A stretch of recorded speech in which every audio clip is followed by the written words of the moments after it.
ಶ್ರೀಮನ್ ನಿರಂಜನ ಪ್ರಣವ ಸ್ವರೂಪಿ ಅಭಿನವ ಚನ್ನಬಸವ ಸ್ವಾಮಿಗಳು ಶ್ರೀ ಸದಾನಂದ ಶಿವಯೋಗಾಶ್ರಮ ಮೂಲೆಗದ್ದೆ ಪರಮ ಪೂಜ್ಯರು ಇದನ್ನು ನಿರ್ವಹಿಸಿಕೊಡಬೇಕು ಅಂಥೇಳಿ ನಾನು ಭಕ್ತಿಪೂರ್ವಕವಾಗಿ ಅವರಲ್ಲಿ ವಿನಂತಿ ಮಾಡ್ತೇನೆ. ಓಂ ಶ್ರೀ ಗುರು ಬಸವಲಿಂಗಾಯ ನಮಃ. ನನ್ನ ಧರ್ಮ ಭಾರತ ಧರ್ಮ, ನನ್ನ ಕುಲ ಕನ್ನಡ ಕುಲ, ನನ್ನ ಯೋಗ ಶಿವಯೋಗ, ನನ್ನ ಯಾಗ ಸಮನ್ವಯ ಯಾಗ, ನನ್ನ ಪಕ್ಷ ಪ್ರೀತಿಯ ಪಕ್ಷ, ನನ್ನ ಈಶ್ವರ ವಿಶ್ವಗುರು ಬಸವೇಶ್ವರ. ವಿಶ್ವದ ಎಲ್ಲ ದಾರ್ಶನಿಕರನ್ನು ಸ್ಮರಣೆ ಮಾಡಿ ಶಿವಮೊಗ್ಗ ಜಿಲ್ಲೆಯ 7ನೆಯ ಶರಣ ಸಾಹಿತ್ಯ ಸಮ್ಮೇಳನದ ಅಧ್ಯಕ್ಷರಾಗಿ ಎಲ್ಲ ಕಾರ್ಯಕ್ರಮದ ಪಾವನ ಸನ್ನಿಧಾನವನ್ನು ವಹಿಸಿದಂತಹ ಶ್ರೀಮನ್ ಮಹಾರಾಜನ ನಿರಂಜನ ಜಗದ್ಗುರು ಡಾಕ್ಟರ್ ಮಲ್ಲಿಕಾರ್ಜುನ ಮುರುಘರಾಜೇಂದ್ರ ಮಹಾಸನ್ನಿಧಿಯವರ ಪಾದಗಳಲ್ಲಿ ಅನಂತ ಕೋಟಿ ಪ್ರಣಾಮಗಳನ್ನು ಸಲ್ಲಿಸಿ ಸಂವಾದ ಧರ್ಮಗೋಷ್ಠಿಗೆ ಭಕ್ತಿಪೂರ್ವಕವಾಗಿ ಸ್ವಾಗತವನ್ನು ನಾಗೈತಾ ಇದ್ದೀನಿ. ಹಾಗೆಯೇ ಗಡಿನಾಡಿನ ಭಾಗದಿಂದ ಆಗಮಿಸಿದಂತಹ ನಿಡಸೋಸಿಯ ಸಿದ್ಧ ಸಂಸ್ಥಾನ ಮಠದ ಜಗದ್ಗುರು ಪಂಚಮ ಶಿವಲಿಂಗ ಮಹಾಶಿವಯೋಗಿಗಳ ಪಾದಗಳಲ್ಲಿ ಅನಂತ ಕೋಟಿ ಪ್ರಣಾಮಗಳನ್ನ ಸಲ್ಲಿಸ್ತಾ ಅವರನ್ನು ಭಕ್ತಿಪೂರ್ವಕವಾಗಿ ಸ್ವಾಗತವನ್ನು ಈ ಸಮಾರಂಭಕ್ಕೆ ನಾನು ಗೈತಾ ಇದ್ದೇನೆ. ಇವತ್ತಿನ ಸಮಾರಂಭದಲ್ಲಿ ಅತ್ಯಂತ ಕ್ರಿಯಾಶೀಲರಾಗಿ ರಟ್ಟಿಹಳ್ಳಿಯ ಪರಮಪೂಜ್ಯ ಶ್ರೀ ಶಿವಲಿಂಗ ಶಿವಾಚಾರ್ಯ ಮಹಾಸ್ವಾಮಿಗಳು ಕಬ್ಬಿಣಕಂತಿ ಮಠ ಪರಮಪೂಜ್ಯರನ್ನು ಭಕ್ತಿಪೂರ್ವಕವಾಗಿ ಸ್ವಾಗತವನ್ನು ಗೈತಾ ಇದ್ದೇವೆ. ಹಾಗೆಯೇ ಸದುವಿನಯದ ಸಾಕಾರ ಮೂರ್ತಿಗಳಾಗಿರುವಂತಹ ಶ್ರೀಮನ್ನಿಪ್ರ ಡಾಕ್ಟರ್ ಬಸವ ಮರಳಸಿದ್ಧ ಮಹಾಸ್ವಾಮಿಗಳು ಬಸವ ತತ್ವಪೀಠ ಚಿಕ್ಕಮಗಳೂರು ಬಸವ ಕೇಂದ್ರ ಶಿವಮೊಗ್ಗ ಪರಮಪೂಜ್ಯರನ್ನು ಭಕ್ತಿಪೂರ್ವಕವಾಗಿ ಸ್ವಾಗತವನ್ನು ಗೈತಾ ಇದ್ದೇನೆ. ಹಾಗೆಯೇ ಶಿಕಾರಿಪುರದ ಪರಮಪೂಜ್ಯ ಶ್ರೀಮನ್ನಿಪ್ರ ಚನ್ನಬಸವ ಮಹಾಸ್ವಾಮಿಗಳು ವಿರಕ್ತ ಮಠ ಪರಮಪೂಜ್ಯರನ್ನು ಭಕ್ತಿಪೂರ್ವಕವಾಗಿ ಸ್ವಾಗತವನ್ನು ಗೈತಾ ಇರುವಂಥದ್ದು. 7ನೆಯ ಶರಣ ಸಾಹಿತ್ಯ ಸಮ್ಮೇಳನ ಇದು ಧರ್ಮಗೋಷ್ಠಿಯಲ್ಲಿ ಇವತ್ತು ನಾವು ಪಾಲ್ಗೊಂಡಿರುವಂಥದ್ದು. ಈ ಕಾಲಘಟ್ಟದ ಬಹಳ ಗೊಂದಲದ ಸಮಸ್ಯೆಯಲ್ಲಿ ನಾವೆಲ್ಲ ಪಾಲ್ಗೊಂಡಿರುವಂಥದ್ದು, ಸಂದಿಗ್ಧ ಸ್ಥಿತಿಯಲ್ಲಿರುವಂಥದ್ದು. ಬೇರೆ ಬೇರೆ ವ್ಯವಸ್ಥೆಗಳಲ್ಲಿ ಧರ್ಮದ ಮೂಲಗಳನ್ನು ಧರ್ಮದ ವ್ಯವಸ್ಥೆಯನ್ನು ಗಟ್ಟಿಯಾಗಿ ಹೇಳ್ಕೊತ ಬಂದಿರುವಂಥವರು ಪ್ರತಿ ಸಂದರ್ಭದಲ್ಲಿ ದಾಸೋಹ, ಶಿಕ್ಷಣ, ಅರಿವು, ಆಚಾರ, ಸಂಸ್ಕಾರ, ಅಷ್ಟಾವರಣ, ಪಂಚಾಚಾರ, ಶಟಸ್ಥಲಗಳು, ಶರಣ ಸಿದ್ಧಾಂತಗಳು, ಭಾವೈಕ್ಯತೆಗಳು ಎಲ್ಲವನ್ನು ಹೇಳುವಂಥದ್ದು ಧರ್ಮದ ವ್ಯವಸ್ಥೆಗಳಲ್ಲಿ ಇರುವಂಥದ್ದು. ಆದರೆ ಇವತ್ತು ಬಹಳ ಗೊಂದಲದಲ್ಲಿದ್ದವರು, ಇದನ್ನೆಲ್ಲ ಮೂಲ ಮಾರ್ಗದರ್ಶನ ತೋರಿಸಿದಂಥವರೇ ನಾವು ಗೊಂದಲದಲ್ಲಿದ್ದೇವೆ. ಅದಕ್ಕೆ ಪರಿಹಾರವನ್ನು ಸೂಚಿಸೋದಕ್ಕೆ ನೀವು ಕೇಳುವಂಥ ಪ್ರಶ್ನೆಗಳಿಗೆ ಇವತ್ತು ಪರಿಹಾರವನ್ನು ಕೊಡೋದಕ್ಕೆ ಪರಮಪೂಜ್ಯ ಜಗದ್ಗುರು ಮಹಾಸನ್ನಿಧಿಯವರು ಎಲ್ಲ ಪರಮಪೂಜ್ಯರಿದ್ದಾರೆ. ಅದರ ಪೂರ್ವದಲ್ಲಿಯೇ ರಟ್ಟಿಹಳ್ಳಿಯ ಪರಮಪೂಜ್ಯ ಶ್ರೀ ಶಿವಲಿಂಗ ಶಿವಾಚಾರ್ಯ ಮಹಾಸ್ವಾಮೀಜಿ ಕಬ್ಬಿಣಕತ್ತಿ ಮಠ ರಟ್ಟಿಹಳ್ಳಿ ಪರಮಪೂಜ್ಯರು ಈ ಸಂವಾದವನ್ನು ಉದ್ದೇಶಿಸಿ ತಮ್ಮ ನಲ್ಮೆಯ ನುಡಿಗಳನ್ನು ಹಂಚಿಕೊಳ್ಬೇಕಂತ ಪರಮಪೂಜ್ಯರಲ್ಲಿ ವಿನಂತಿಸಿಕೊಳ್ತಾ ಇದ್ದೀನಿ. ಕ್ರಮಗಳ ಮಾರ್ಗದರ್ಶನ ಮಾಡುವ ಮೂಲಕ ಇಲ್ಲಿ ಉಪಸ್ಥಿತರಿರುವ ಅನಂತಪುರದ ಪರಮಪೂಜ್ಯರಲ್ಲಿ ಭಕ್ತಿಪೂರ್ವಕ ನಮಸ್ಕಾರಗಳನ್ನು ಸಮರ್ಪಣೆ ಮಾಡಿ, ತ್ರಿಮೂರ್ತಿ ಸ್ವರೂಪದಲ್ಲಿರುವಂಥ ಸರ್ವ ಪೂಜ್ಯರಲ್ಲಿ ಭಕ್ತಿಪೂರ್ವಕ ನಮಸ್ಕಾರಗಳು. ನಿಡಸೋಸಿಯ ಮಹಾಪೂಜ್ಯರು ಕೆಳಗಡೆ ಆಸೀನರಾಗಿದ್ದಾರೆ, ಅವ್ರಿಗೂ ನಮಸ್ಕಾರಗಳು. ತಮ್ಮೆಲ್ಲರ ಅಂತರಾತ್ಮದಲ್ಲಿರುವಂಥ ಪರಬ್ರಹ್ಮ ಸ್ವರೂಪರಿಗೆ ನಮಸ್ಕಾರಗಳು. ಧರ್ಮದ ಬಗ್ಗೆ ಸಂವಾದ ರೂಪದಲ್ಲಿ ಇದೊಂದು ಒಳ್ಳೆಯ ಕಾರ್ಯಕ್ರಮವನ್ನು ನೀವೆಲ್ಲ ಹಮ್ಮಿಕೊಂಡಿದ್ದೀರಿ. ಧರ್ಮ ಅಂದಾಗ ನಾವು ಬಹಳ ದೊಡ್ಡದೇನೋ, ಇದು ಅನುಷ್ಠಾನಕ್ಕೆ ಕಷ್ಟನೋ ಅನ್ನುವಂಥ ಗೊಂದಲಕ್ಕೆ ಕೆಲವು ಸಂದರ್ಭದಲ್ಲಿ ಒಳಗಾಗ್ತವೆ. ಧರ್ಮಸ್ಯ ತತ್ವಂ ನಿಹಿತಂ ಗುಹಾಯಾಮ್ ಅಂದ್ರೆ ಧರ್ಮದ ಆ ತತ್ವ ಐತಲ್ಲ ಬಹಳ ನಿಹಿತವಾಗಿದೆ, ಗೂಢವಾಗಿದೆ ಅನ್ನುವಂಥ ಮಾತನ್ನು ಧರ್ಮಶಾಸ್ತ್ರಗಳು ಹೇಳ್ತಾವೆ. ಧರ್ಮ ಬಹಳ ಸುಲಭ. ಋಷ್ಯಾಶ್ರಮದಲ್ಲಿ 15-20 ವರ್ಷ ಅಧ್ಯಯನ ಮಾಡಿದಂಥ ವಟುಗಳು ಇನ್ನು ಅಲ್ಲಿಂದ ನಿರ್ಗಮಿಸುವಂಥ ಸಂದರ್ಭದಲ್ಲಿ ಅಲ್ಲಿನ ಆಚಾರ್ಯ ಅವರಿಗೆ ಕೆಲವು ಹಣ್ಣಾದ ಮಾತುಗಳನ್ನು ಹೇಳ್ತಾರೆ. ಸತ್ಯಂ ವದ ಧರ್ಮಂ ಚರ, ಸ್ವಾಧ್ಯಾಯ ನ ಪ್ರಮದಿತವ್ಯಂ, ಮಾತೃದೇವೋ ಭವ ಪಿತೃದೇವೋ ಭವ ಆಚಾರ್ಯ ದೇವೋ ಭವ ಅತಿಥಿ ದೇವೋ ಭವ. ಇವಿಷ್ಟೇ ಹೇಳ್ತಾನೆ ನಾವು. ಬಹುಶಃ ನಿಮಗೆ ಅರ್ಥನೂ ಆಗಿರ್ಬೋದು.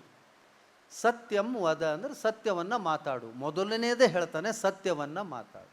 ಒಂದು ವಚನ ಹೇಳುವಾಗ ಸತ್ಯದ ಮನೆಯಲ್ಲಿ ಶಿವನಿರ್ಪನು ಅನ್ನುವಂಥ ಮಾತನ್ನು ಹೇಳುವಾಗ ಅಸತ್ಯದ ಮನೆಯಲ್ಲಿ ಶಿವನಿರೋದಿಲ್ಲ. ನೋಡ್ರಿ, ಅಲ್ಲೇ ಧರ್ಮ ಬಂದ್ಬಿಡ್ತಲ್ಲ. ಸತ್ಯದ ಮನೆಯಲ್ಲಿ ಶಿವನಿರ್ತಾನೆ ಅಂದರೆ ಹಾಗಾದರೆ ಧರ್ಮ ಅಂದರೆ ಏನು ಅಂದರೆ ಸತ್ಯ ಅನ್ಬೇಕಾಗ್ತದಲ್ಲ. ಅದಕ್ಕೆ ಹೇಳ್ತಾನೆ ಸತ್ಯಂ ಧರ್ಮ ಮೂಲಾನಿ ಅಂತ. ಎಲ್ಲ ಧರ್ಮಕ್ಕೆ ಮೂಲ ಯಾವುದು ಅಂದರೆ ಸತ್ಯ ಅಂತ. ನೀವು ಸತ್ಯವನ್ನು ನಡೀತಿದ್ರೆ, ಸತ್ಯವನ್ನು ನುಡಿತಿದ್ರೆ ನೀವು ಧರ್ಮ ಮಾರ್ಗದಲ್ಲಿ ನಡೀತೀರಿ ಅಂತಲೇ ಅರ್ಥ. ಆದರೆ ಇವತ್ತು ಸತ್ಯವನ್ನು ನಾವು ನಡೀತಾ ಇಲ್ಲ, ನುಡಿತಾ ಇಲ್ಲ, ಕೊಲೆ ಮಾಡಿಬಿಡ್ತಾ ಇದ್ದೇವೆ. ಹಾಗಾಗಿ ಅಧರ್ಮದ ತಾಂಡವ ಇವತ್ತು ನಾವು ಜಗತ್ತಿನಲ್ಲಿ ನೋಡ್ತಾ ಇದ್ದೇವೆ. ಅದಕ್ಕೆ ಧರ್ಮದ ಬಗ್ಗೆ ವಿಶ್ಲೇಷಣೆ ಮಾಡ್ಕೋತಾ ಹೋದರೆ ಅದು ಬಹಳ ಅಪಾರವಾದ ಜ್ಞಾನ, ಬಹಳ ಆಳಕ್ಕೆ ಹೋಗಬೇಕಾಗ್ತದೆ. ಸುಮ್ಮನೆ ಒಂದು 5 ನಿಮಿಷದಲ್ಲಿ ಧರ್ಮದ ಬಗ್ಗೆ ತಿಳುವಳಿಕೆ ಕೊಡೋದು ಆಗೋದಿಲ್ಲ. ಇದು ಸಂವಾದ ರೂಪದ ಕಾರ್ಯಕ್ರಮ ಆಗಿರೋದ್ರಿಂದ ಧರ್ಮವನ್ನು ನೀವೆಲ್ಲ ಗುರ್ತಿರ್ತದೆ, ಅದನ್ನು ಪಾಲಿಸೋದಿಲ್ಲ. ಧರ್ಮ ಏನು ನಿಮಗೆ ಗುರ್ತದೆ. ಒಳ್ಳೇದು ಯಾವುದು ಕೆಟ್ಟದ್ದು ಯಾವುದು ನಿಮ್ಮೆಲ್ಲರಿಗೂ ಗುರ್ತಿಲ್ವೇನು? ಗುರ್ತಿರ್ತದೆ. ಆದರೆ ನಾವು ನಡಿಲಿಕ್ಕೆ ಆಗ್ತಾ ಇಲ್ಲ. ಇದನ್ನು ಮಹಾಭಾರತದಲ್ಲಿ ದುರ್ಯೋಧನ ಹೇಳ್ತಾನೆ, ಜಾನಾಮಿ ಧರ್ಮಂ ನಚಮೇ ಪ್ರವೃತ್ತಿ. ನನಗೆ ಧರ್ಮ ಏನು ಅನ್ನೋದು ಗುರ್ತದೆ, ನಚಮೇ ಪ್ರವೃತ್ತಿ, ಅದನ್ನು ನಡೆಯಂಗೆ ಆಗಾಕ್ವಲ್ತು. ಜಾನಾಮಿ ಅಧರ್ಮಂ, ಅಧರ್ಮ ಏನು ಅನ್ನೋದು ಗುರ್ತದೆ, ನಚಮೇ ನಿವೃತ್ತಿ, ಅದನ್ನು ಬಿಡಂಗೆ ಆಗಾಕ್ವಲ್ದು. ನೋಡ್ರಿ, ಅಧರ್ಮ ಬಿಡಂಗೆ ಆಗಾಕ್ವಲ್ದು, ಧರ್ಮವನ್ನು ನಡೆಯಂಗಾಗ್ಲಿಕ್ಕೊಲ್ದು ಅನ್ನುವಂಥ ಮಾತನ್ನು ದುರ್ಯೋಧನ ಮಹಾಭಾರತದಲ್ಲೇ ಹೇಳ್ತಾನೆ. ನಾವು ಒಂದು ರೀತಿ ಆಧುನಿಕ ದುರ್ಯೋಧನರೇ ಆಗಿಬಿಟ್ಟವಲ್ಲ ಇತ್ತೀಚೆಗೆ. ನಮಗೂ ಗುರ್ತದೆ ಧರ್ಮ ಏನು, ಒಳ್ಳೇದು ಯಾವುದು ಎಲ್ಲ ಗುರ್ತದೆ, ನಾವು ನಡೀತಾ ಇಲ್ಲ. ಅದಕ್ಕೆ ನಾವು ಧರ್ಮದ ಬಗ್ಗೆ ವ್ಯಾಖ್ಯಾನ ಮಾಡುವಾಗ ಬಹಳಷ್ಟು ಜಿಜ್ಞಾಸೆಗೆ ಒಳಪಡ್ತವೆ. ಹಾಗಾದ್ರೆ ಯಾವುದು ಧರ್ಮ ಏನು? ಒಂದು ಘಟನೆ ಹೇಳಿ ನಾನು ಮುಗಿಸ್ಬಿಡ್ತಾನೆ. 5 ನಿಮಿಷದ ಅವಕಾಶವನ್ನು ನನಗೆ ಕೊಟ್ಟಿದ್ದಾರೆ. ಒಂದು ಹಸು ಮಲಗಿದೆ. ಆ ಹಸುವಿಗೆ ನಮಸ್ಕಾರ ಮಾಡಿ ತನ್ನ ಕೈಯಲ್ಲಿರುವಂಥ ಹಣ್ಣನ್ನು ತಿನ್ನಿಸಿ ಸಂತೈಸಿ ಹೋಗ್ತಾ ಇದ್ದಾನೆ. 1-2-3 ಹೆಜ್ಜೆ ಇಟ್ಟ. ಅಲ್ಲಿ ಅವನ ಕಾಲು ಒಂದು ಸಣ್ಣ ಗುಂಡಿಯಲ್ಲಿ ಬಿದ್ದು ಕಾಲು ಮುರ್ಕೊಂಡು ಬಿದ್ದುಬಿಟ್ಟ. ಇದನ್ನು ದೂರದಿಂದ ಒಬ್ಬ ವ್ಯಕ್ತಿ ಗಮನಿಸ್ತಾನೆ. ಇವನು ಹೋದ ಸ್ವಲ್ಪ ಹೊತ್ತಿಗೆ ಮತ್ತೊಬ್ಬ ವ್ಯಕ್ತಿ ಬರ್ತಾನೆ. ಅವನು ಆ ಹಸುವಿಗೆ ಹೊಡ್ಕೋತ ನಿರ್ದಾಕ್ಷಿಣ್ಯವಾಗಿ ಅದನ್ನು ಬಡ್ಕೋತಾ ಹೋಗ್ತಾನೆ. ಅವನಿಗೆ ಮುಂದೆ ಹೋಗ್ತಾನೆ. 4 ಹೆಜ್ಜೆ ಒಂದು ಹೊನ್ನು ಬಂಗಾರದ ನಾಣ್ಯ ಸಿಗ್ತದೆ. ಈ 2 ದೃಶ್ಯಗಳನ್ನು ನೋಡಿದ. ಅವನಿಗೆ ಬಹಳ ಸಿಟ್ಟು ಬಂದ್ಬಿಡ್ತು. ಮೊದಲೇವನು ಎಷ್ಟು ಒಳ್ಳೆಯವನು, ಸಾತ್ವಿಕ ಅದಾನೆ, ಧರ್ಮ ಮಾರ್ಗದಲ್ಲಿದ್ದಾನೆ, ಅವನಿಗೆ ಕಾಲು ಮುರಿತು. ಇವನು ಅಧರ್ಮದಲ್ಲಿದ್ದಾನೆ, ಇವನಿಗೆ ಒಂದು ಬಂಗಾರದ ನಾಣ್ಯ ಸಿಕ್ತು. ಇದು ಭಗವಂತನ ನ್ಯಾಯ ಸರಿಯಲ್ಲ. ಹಂಗಾರೆ ಧರ್ಮದಿಂದ ನಡೆಯೋದು ಮಾಡಬೇಕೋ ಬೇಡವೋ ಅನ್ನುವಂಥ ಸಂಶಯ ಗೊಂದಲಕ್ಕೂ ಒಳಗಾಗ್ತಾನೆ. ಇವನ ಗೊಂದಲವನ್ನು ನಿವಾರಣೆ ಮಾಡಲಿಕ್ಕೆ ಸ್ವಯಂ ಭಗವಂತನೇ ಬಂದ. ಅವನು ಹೇಳ್ದ, ನಿನಗೆ ವಾಸ್ತವ ಏನು ಅಂತ ಅರ್ಥ ಆಗಿಲ್ಲ. ಸುಮ್ಮನೆ ನಿನ್ನ ದೃಷ್ಟಿಗೆ ನೋಡಿರುವಂಥ ದೃಶ್ಯವನ್ನು ನೋಡಿ ಇದೇ ಸತ್ಯ ಅನ್ನುವ ರೀತಿಯಲ್ಲಿ ನಿನ್ನ ವಿಚಾರಕ್ಕೆ ಅನುಗುಣವಾಗಿ ವಿಶ್ಲೇಷಣೆ ಮಾಡ್ತಾ ಇದ್ದೀಯಾ. ಖಂಡಿತ ಅದು ವಾಸ್ತವನ ಬೇರೆ. ಏನು ನಡಿಬೇಕಾಗಿತ್ತು ಅನ್ನುವಂಥದ್ದನ್ನು ಭಗವಂತ ಹೇಳ್ತಾನೆ. ಮೊದಲು ಏನು ಆ ಹಸುವಿಗೆ ಬಾಳೆಹಣ್ಣನ್ನು ಕೊಟ್ಟು ಸಂತೈಸಿ ಕೈ ಮುಗಿದು ಹೋಗ್ತಿದ್ನಲ್ಲ, ಅವನ ಮರಣ ಇತ್ತು.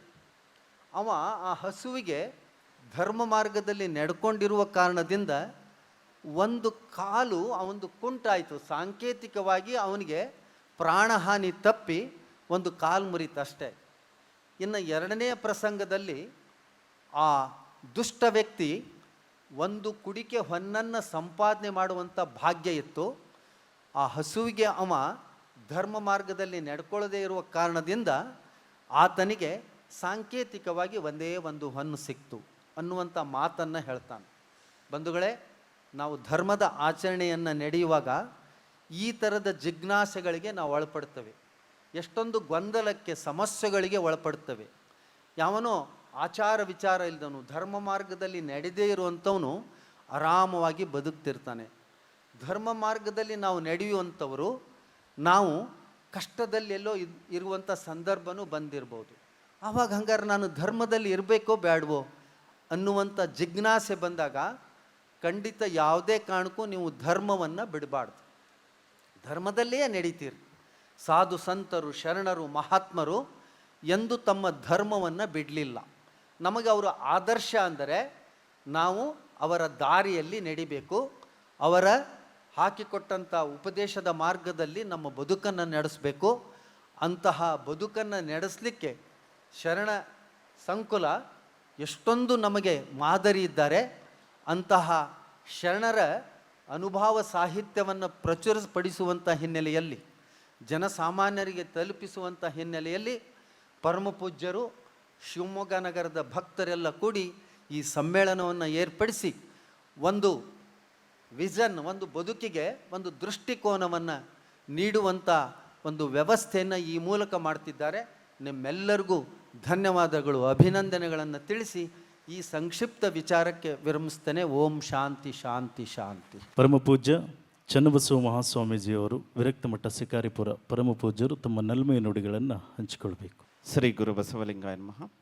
ಪ್ರಥಮದಲ್ಲಿ ಜಗದ್ಗುರುಗಳು ಮಾರ್ಗದರ್ಶಕರಾಗಿರುವಂತಹ ನಿರಂಜನ ಜಗದ್ಗುರುಗಳ ಸನ್ನಿಧಾನಕ್ಕೆ ಸಾಷ್ಟಾಂಗ ಪ್ರಣಾಮಗಳನ್ನು ಸಲ್ಲಿಸಿ, ನಿಡ್ಸೋಸಿ ಜಗದ್ಗುರುಗಳಿಗೆ ಪ್ರಣಾಮಗಳನ್ನು ಸಲ್ಲಿಸಿ, ವೇದಿಕೆ ಮೇಲೆ ಕುಳಿತಿರುವಂಥ ಎಲ್ಲ ಪೂಜ್ಯರಲ್ಲಿ, ಮುಂದೆ ಕುಳಿತಿರುವಂಥ ಎಲ್ಲ ಮಾನ್ಯರಲ್ಲಿ, ಮಾತೆಯರಲ್ಲಿ ಭಕ್ತಿಯ ನಮನಗಳು. ಎಲ್ಲ ಕಡೆ ಧರ್ಮಸಭೆ ಆಶೀರ್ವಚನ ಮಾಡಿ ರೂಢಿ.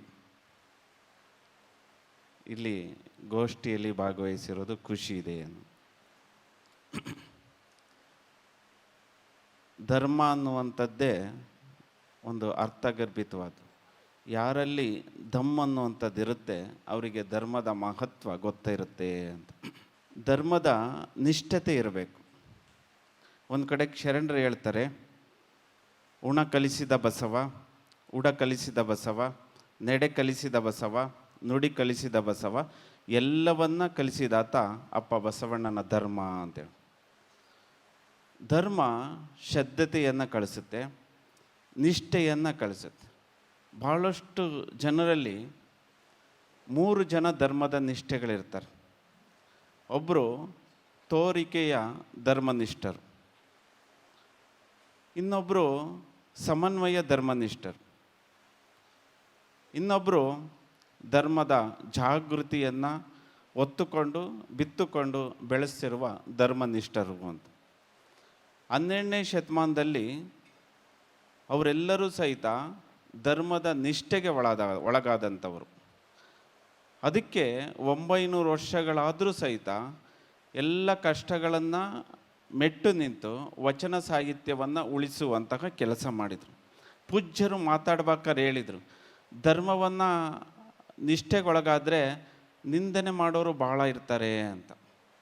ಅದಕ್ಕೆ ಒಂದು ಕಡೆಗೆ ಇನ್ನೊಬ್ಬರು ಶರಣರು ಹೇಳ್ತಾರೆ, ನಿಂದಕರಿತ್ತು ಅಂದರೆ ಪಾಪವನ್ನೊಬ್ಬ ಕೊಂಬ, ಪುಣ್ಯವನ್ನೊಬ್ಬ ಕೊಂಬ, ನಮ್ಮ ಶರಣರು ನಿತ್ಯ ಮುಕ್ತರು ಅಂತೇಳಿ.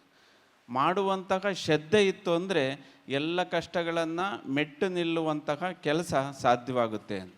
ಒಂದು ಕಡೆ ಶರಣರು ಹೇಳ್ತಾರೆ, ಬೆಟ್ಟದಂಥ ಅಪರಾಧವನ್ನು ಬೆಟ್ಟಿನಲ್ಲಿ ತೊಡೆದು ಹಾಕುವಂಥ ಶಕ್ತಿ ಯಾವುದಕ್ಕಿದೆ ಅಂದರೆ ಧರ್ಮಕ್ಕಿದೆ ಅನ್ನುವಂಥ.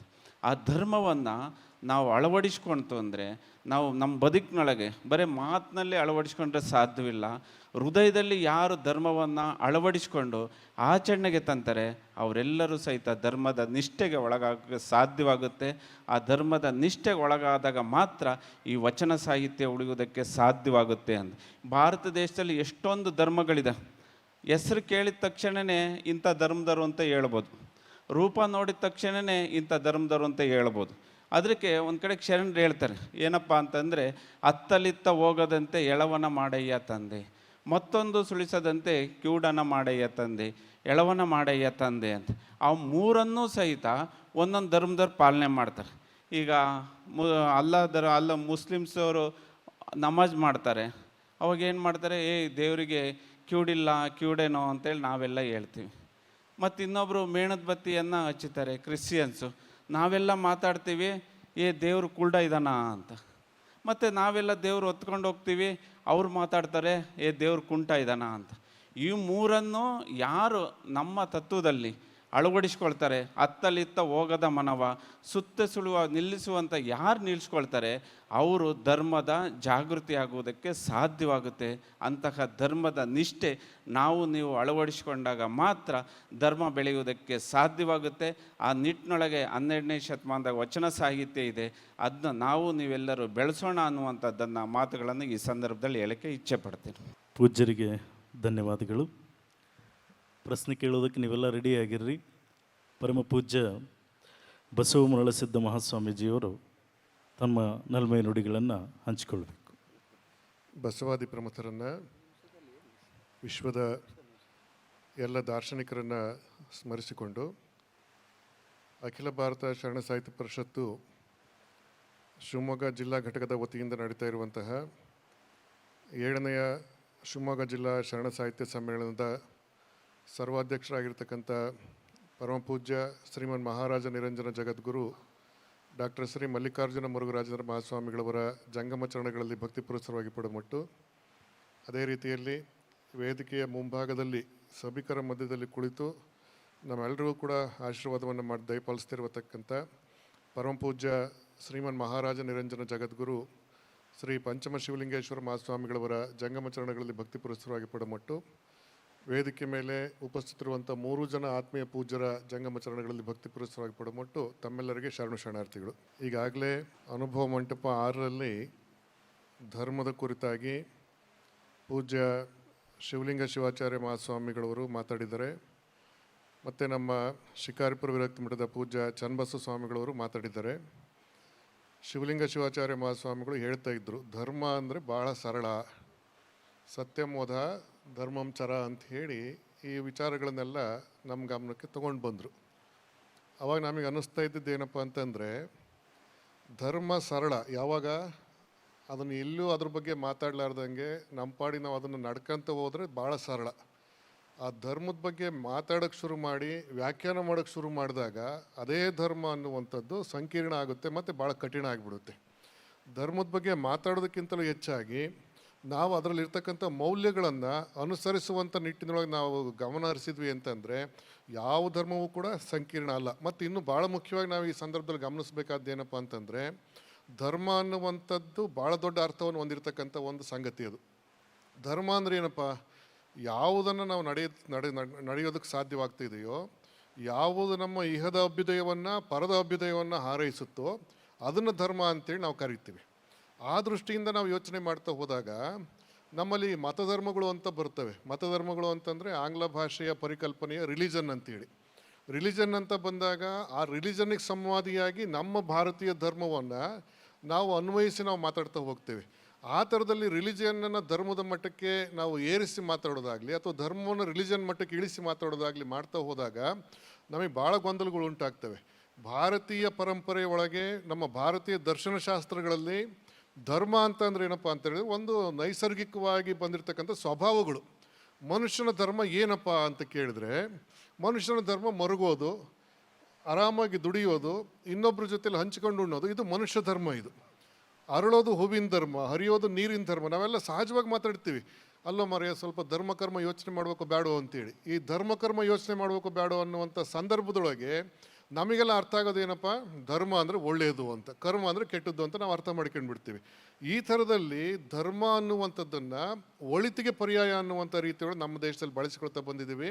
ಆ ಹಿನ್ನೆಲೆಯಲ್ಲಿ ಬಸವಣ್ಣವರಂತೂ ಧರ್ಮದ ವ್ಯಾಖ್ಯಾನವನ್ನು ಭಾಳ ಚೆನ್ನಾಗಿ ಮಾಡ್ತಾರೆ. ಅವರು ಏನು ಮಾಡ್ತಾರೆ ಅಂತ ಹೇಳಿದ್ರೆ, ದಯವೇ ಧರ್ಮದ ಮೂಲವಯ್ಯ ಅಂಥೇಳಿ. ಧರ್ಮಕ್ಕೆ ಮೂಲ ಆಗಬೇಕಾಗಿರ್ತಕ್ಕಂಥದ್ದು ಯಾವುದು, ದಯೆ ಮೂಲವಾಗಿರಬೇಕು ಧರ್ಮಕ್ಕೆ ಅಂತ. ಆ ಥರದ ಒಂದು ಮೌಲ್ಯದ ಹಿನ್ನೆಲೆ ಒಳಗೆ ಧರ್ಮ ರೂಪುಗೊಂಡಿರುತ್ತೆ. ಆ ಧರ್ಮದ ಅನುಯಾಯಿಗಳು ನಾವೆಲ್ಲರೂ ಕೂಡ ಆಗಿರಬೇಕು ಅನ್ನುವಂಥ ಸಂಗತಿಯನ್ನು ಬಸವಣ್ಣ ನಮಗೆ ತಿಳಿಸ್ಕೊಡ್ತಾ ಇದ್ದಾರೆ. ಆ ದೃಷ್ಟಿಯಿಂದ ಧರ್ಮ ಅನ್ನುವಂಥದ್ದು ಇದೆಯಲ್ಲ ಭಾಳ ವಿಶಾಲವಾಗಿರ್ತಕ್ಕಂಥದ್ದು, ಒಂದು ರೀತಿಯಲ್ಲಿ ಆಕಾಶದಷ್ಟು ವಿಶಾಲವಾಗಿರ್ತಕ್ಕಂಥದ್ದು ಮತ್ತು ಎಲ್ಲರನ್ನೂ ಒಳಗೊಳ್ಳುವಂಥ ಒಂದು ಅಪರೂಪದ ಮೌಲ್ಯ ಧರ್ಮ ಅನ್ನೋದನ್ನು ನಾವು ಅರ್ಥ ಮಾಡಿಕೊಳ್ಬೇಕು. ಈ ರಿಲಿಜನ್ ಅನ್ನೋದೇನು ಬರುತ್ತಲ್ಲ, ರಿಲಿಜನ್ ಅನ್ನುವಂಥದ್ದು ಭಾಳ ಸಂಕುಚಿತವಾಗಿರ್ತಕ್ಕಂಥ ಅರ್ಥದಲ್ಲಿ ಅದನ್ನು ಪ್ರಯೋಗ ಮಾಡ್ತಿರ್ತಕ್ಕಂಥದ್ದು ನಾವು ಕಾಣ್ತೀವಿ. ರಿಲಿಜನ್ ಅಂದರೆ ಏನಪ್ಪ, ನನ್ನ ದರ್ಶನಕ್ಕೂ ಮತ್ತು ನಿನ್ನ ದರ್ಶನಕ್ಕೂ ಇರ್ತಕ್ಕಂಥ ವ್ಯತ್ಯಾಸಗಳು ಬೇರೆ ಬೇರೆ ಇದ್ದಾವೆ.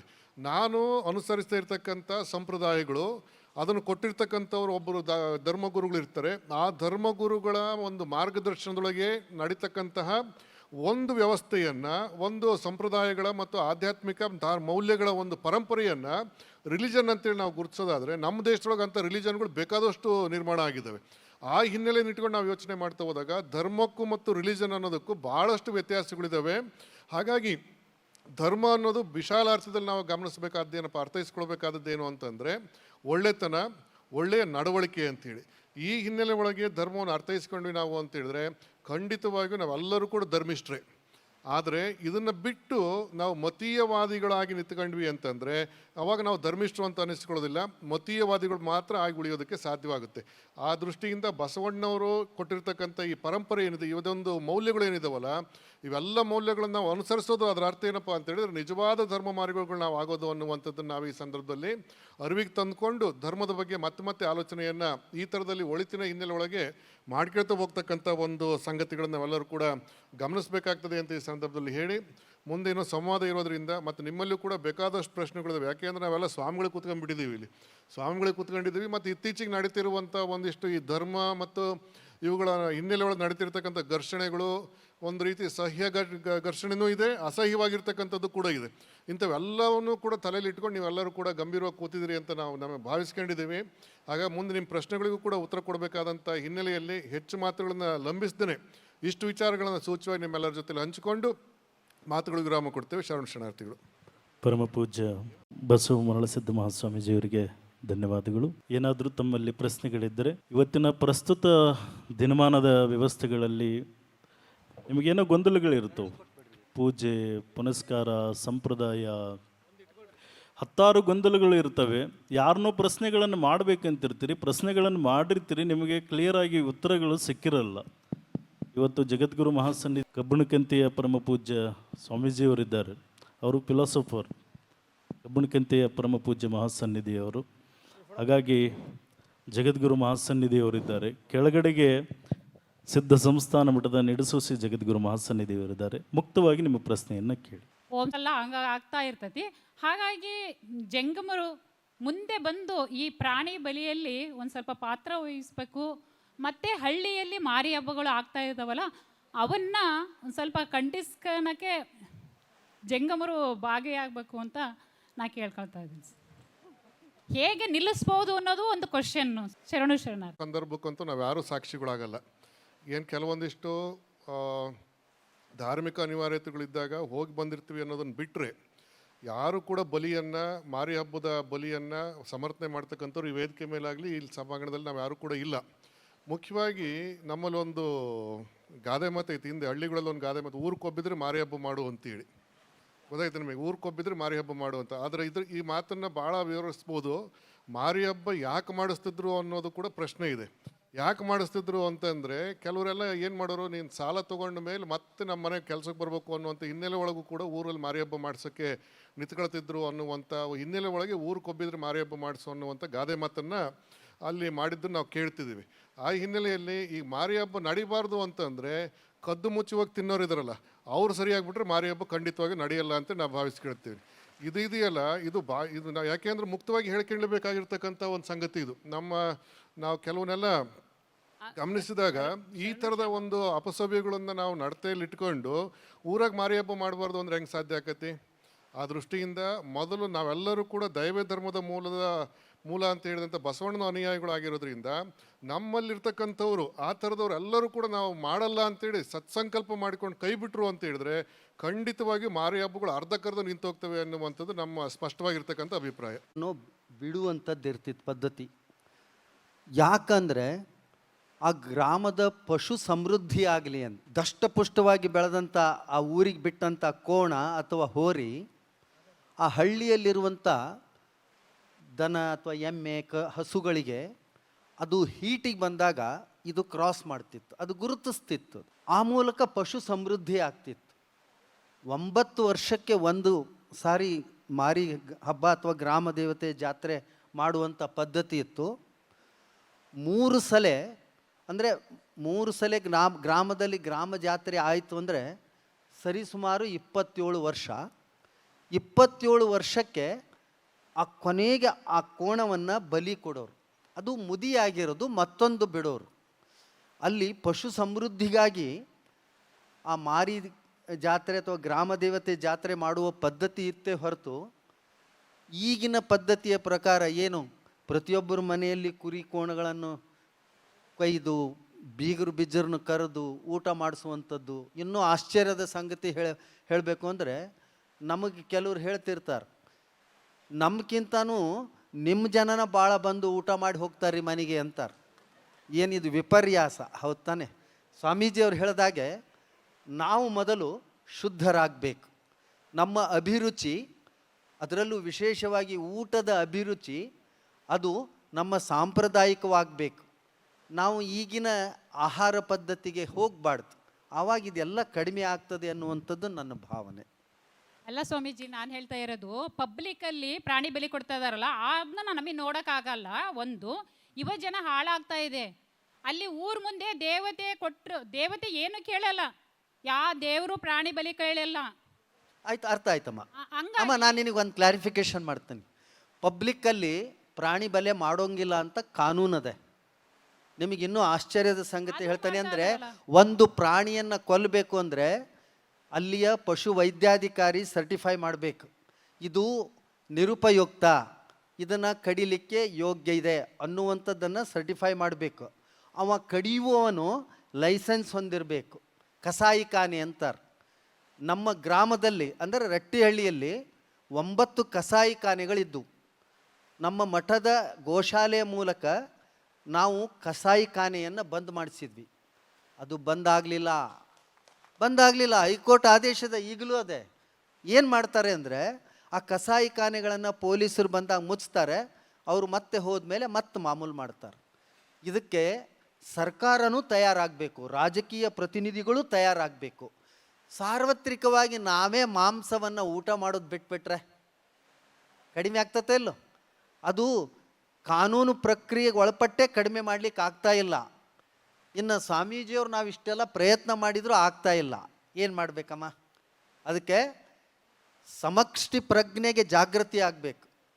ನಾವೆಲ್ಲರೂ ಮಾಂಸ ಮದ್ಯಾದಿಗಳನ್ನು ತಗೋಬಾರ್ದು ಅನ್ನುವಂಥ ಪ್ರತಿಜ್ಞೆಯನ್ನು ಮಾಡಿ ಅದರ ಅನುಷ್ಠಾನ ಮಾಡಬೇಕು, ಪ್ರಯತ್ನ ಮಾಡಬೇಕು. ನಾವು ಕೊನೆ ಪಕ್ಷ ನಮ್ಮ ಸಂತತಿಗೆ ಅಥವಾ ವೀರಶೈವರಾದಂಥವರಾದರೂ ಮಾಡಬೇಕು, ಲಿಂಗಾಯತರಾದಂಥವರಾದರೂ ನಾವು ತಾಮಸ ಆಹಾರ ತಗೋಬಾರ್ದು ಅನ್ನುವಂಥದ್ದನ್ನು ನಾವು ಕ್ರಮಬದ್ಧವಾಗಿ ನಡಿಬೇಕು. ನಮಗೇನು ನೇಮ್ ಹೇಳ್ಯಾರ? ಇಷ್ಟಲಿಂಗ ಪೂಜೆ ಮಾಡಿ, ಇಷ್ಟಲಿಂಗಕ್ಕೆ ಅರ್ಪಣೆ ಮಾಡಿ ಅದನ್ನು ಪ್ರಸಾದ ಭಾವದಲ್ಲಿ ತಗೋಬೇಕು ಅನ್ನುವಂಥ ಮಾತನ್ನು ಹೇಳ್ಯಾರ. ಹಂಗೆ ಹೇಳಿದಾಗ ನಾವು ಮನೆಯಲ್ಲಿ ಮಾತ್ರ ಊಟ ಮಾಡಬೇಕು, ಹೋಟೆಲಲ್ಲೂ ಊಟ ಮಾಡಲಿಕ್ಕಾಗಲ್ಲ. ಸ್ವಾಮೀಜಿಯವ್ರು ಮಾತ್ರ ನಡೆಸ್ತಾರೆ. ಇದು ಸ್ವಾಮೀಜಿಯವ್ರಿಗೆ ಮಾತ್ರ ಸಂಬಂಧ ಅಂತ ನೀವು ತಿಳ್ಕೊಂಡೀರಿ. ನಾವು ಹೆಂಗೆ ಬೇಕು ಹಂಗಿದ್ದರೂ ನಡೀತದೆ ಅನ್ನುವಂಥದ್ದನ್ನು ನೀವು ಅಂದ್ಕೊಂಡಿರಿ. ಹೋಟೆಲ್ ಉದ್ದಿಮೆದಾರಿದ್ದರೆ ಖಂಡಿತ ಬೇಸರ ಆಗಬೇಡ್ರಿ. ನಾನು ಹೇಳೋದಿಷ್ಟೇ, ನೀವು ಮೊದಲು ಜಾಗೃತರಾಗಬೇಕು. ನಮ್ಮ ಶರಣ ಸಂಕುಲ, ನಮ್ಮ ಆಚಾರ ಪರಂಪರೆ ಹೇಳಿರುವಂಥ ಬೋಧನೆಗಳನ್ನು ಜೀವನದಲ್ಲಿ ಅನುಷ್ಠಾನ ಮಾಡಿರಿ, ಕಡಿಮೆ ಆಗ್ತದೆ. ದೇವಸ್ಥಾನದಲ್ಲಿ ಮಾರಿ ದೇವಸ್ಥಾನ ಅವೆಲ್ಲ ಇರ್ತಾವರಲ್ಲ, ಅವಾಗ ಜಂಗಮರನ್ನ ಕರೆಸಿರ್ತಾರಲ್ಲ, ಅವಾಗ ನೀವು ಇಂಥ ಒಂದು ಮಾತುಗಳನ್ನು ಜಂಗಮರು ಹೇಳಬಹುದು ಅಂತ ನಾನು ಅನಿಸ್ತೇನೆ. ಅದನ್ನೇ ಅಮ್ಮ ಇಷ್ಟೊತ್ತು ಹೇಳಿದ್ದವರು ಇದನ್ನು ಹೇಳ್ತಾನೂ ಇದ್ದಾರೆ. ಯಾರು ಏನು ಸುಮ್ಮನೆ ಕುಂತಿಲ್ಲ. ನಿಮ್ಮ ಕಣ್ಣಿಗೆ ಕಂಡಿಲ್ಲ ಅಂತ ಮಾತ್ರ ಹೇಳ್ತಾನೆ ಇಲ್ಲ ಅಂತಲೂ ಭಾವಿಸ್ಕೊಳಕ್ಕೆ ಹೋಗ್ಬೇಡ್ರಿ. ಸುಮಾರು ಆ ಕೆಲಸ ಮಾಡ್ತಾನೆ ಇದ್ದಾರೆ. ಸುಧಾರಣೆನೂ ಕೂಡ ಬೇಕಾದಷ್ಟು ಆಗಿದೆ. ಕಣ್ಣಿಗೆ ಕಾಣ್ದಾಗ ಮಾಡ್ತಿರೋರು ನಾವಾದರೂ ಏನು ಮಾಡೋಕ್ಕಾಗುತ್ತೆ ಹೇಳ್ರಿ? ಬೇರೆ ಪ್ರಶ್ನೆಗಳು ಕೇಳ್ರಿ. ಇದು ನಾವು ಮೊನ್ನೆ ಇಂಥದೇ ಒಂದು ದೇವಸ್ಥಾನಕ್ಕೆ ಉದ್ಘಾಟನೆಗೆ ಹೋಗಿದ್ವಿ, ಶಿಕಾರಿಪುರ ತಾಲೂಕಿನಲ್ಲಿ. ಅಲ್ಲಿ ಒಬ್ಬ ದೊಡ್ಡ ವ್ಯಕ್ತಿಗಳೆಲ್ಲ ಬಂದಿದ್ದರು, ಸಮಾಜದ ಪ್ರಮುಖರು.